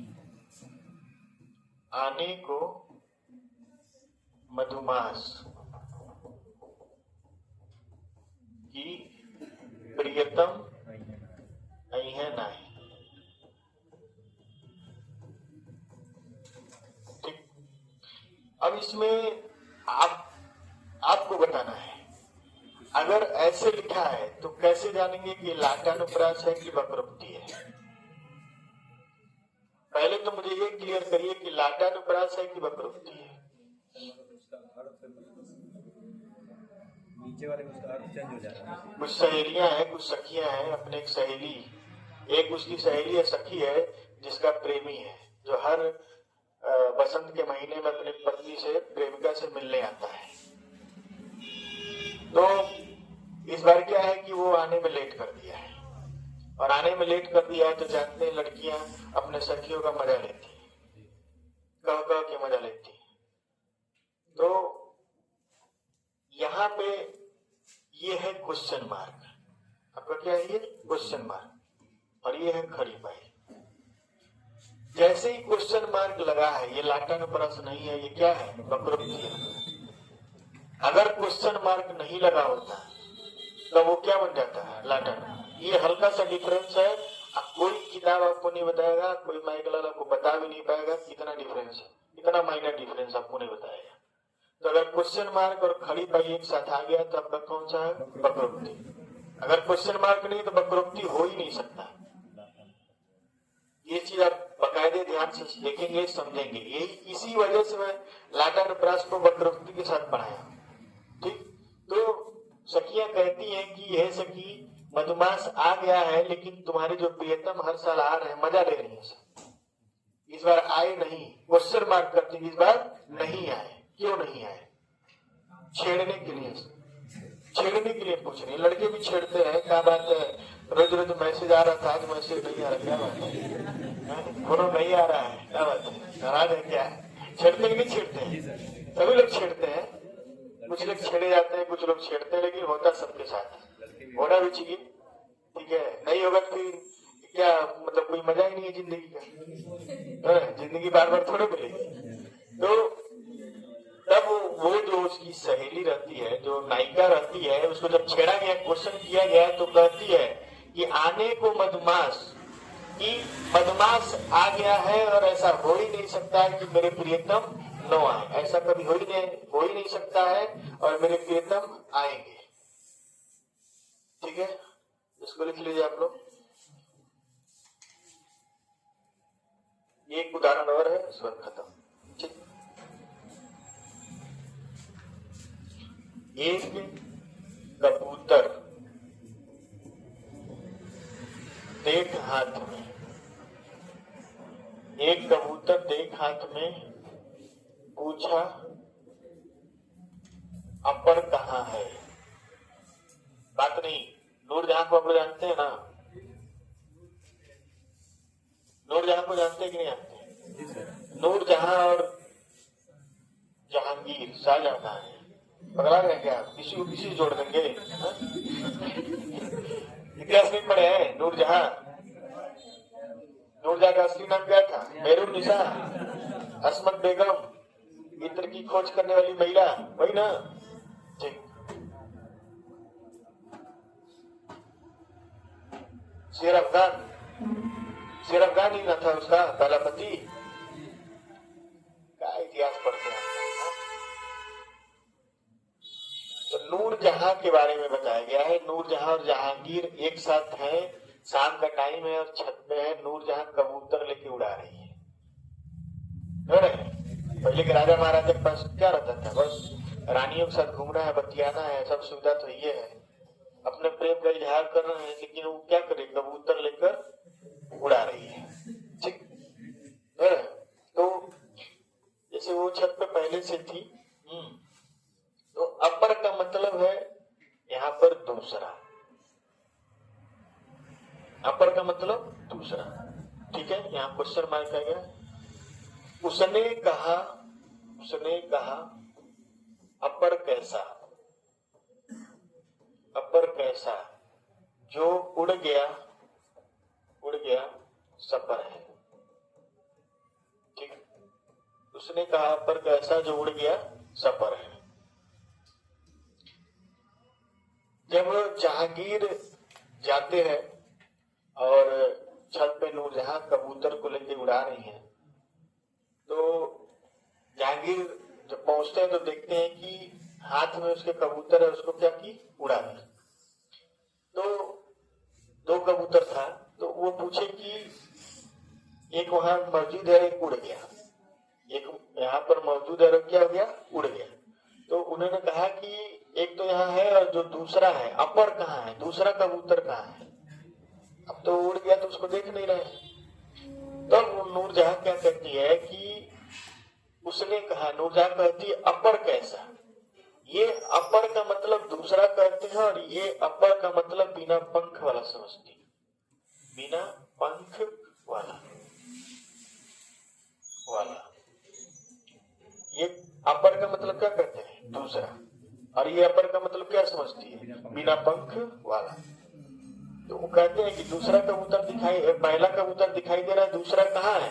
तब वो कहती है कि अपर कैसा, जो कबूतर उड़ गया वो क्या है, सपर है, मतलब पंखों वाला है, पंखों वाला है।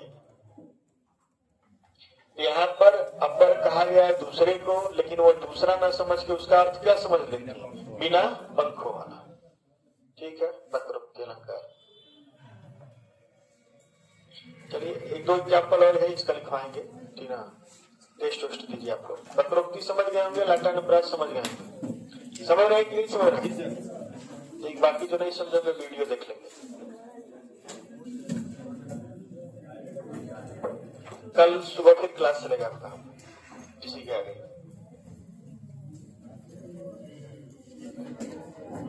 चलिए सब लोग जल्दी सिलेक्शन मीडिया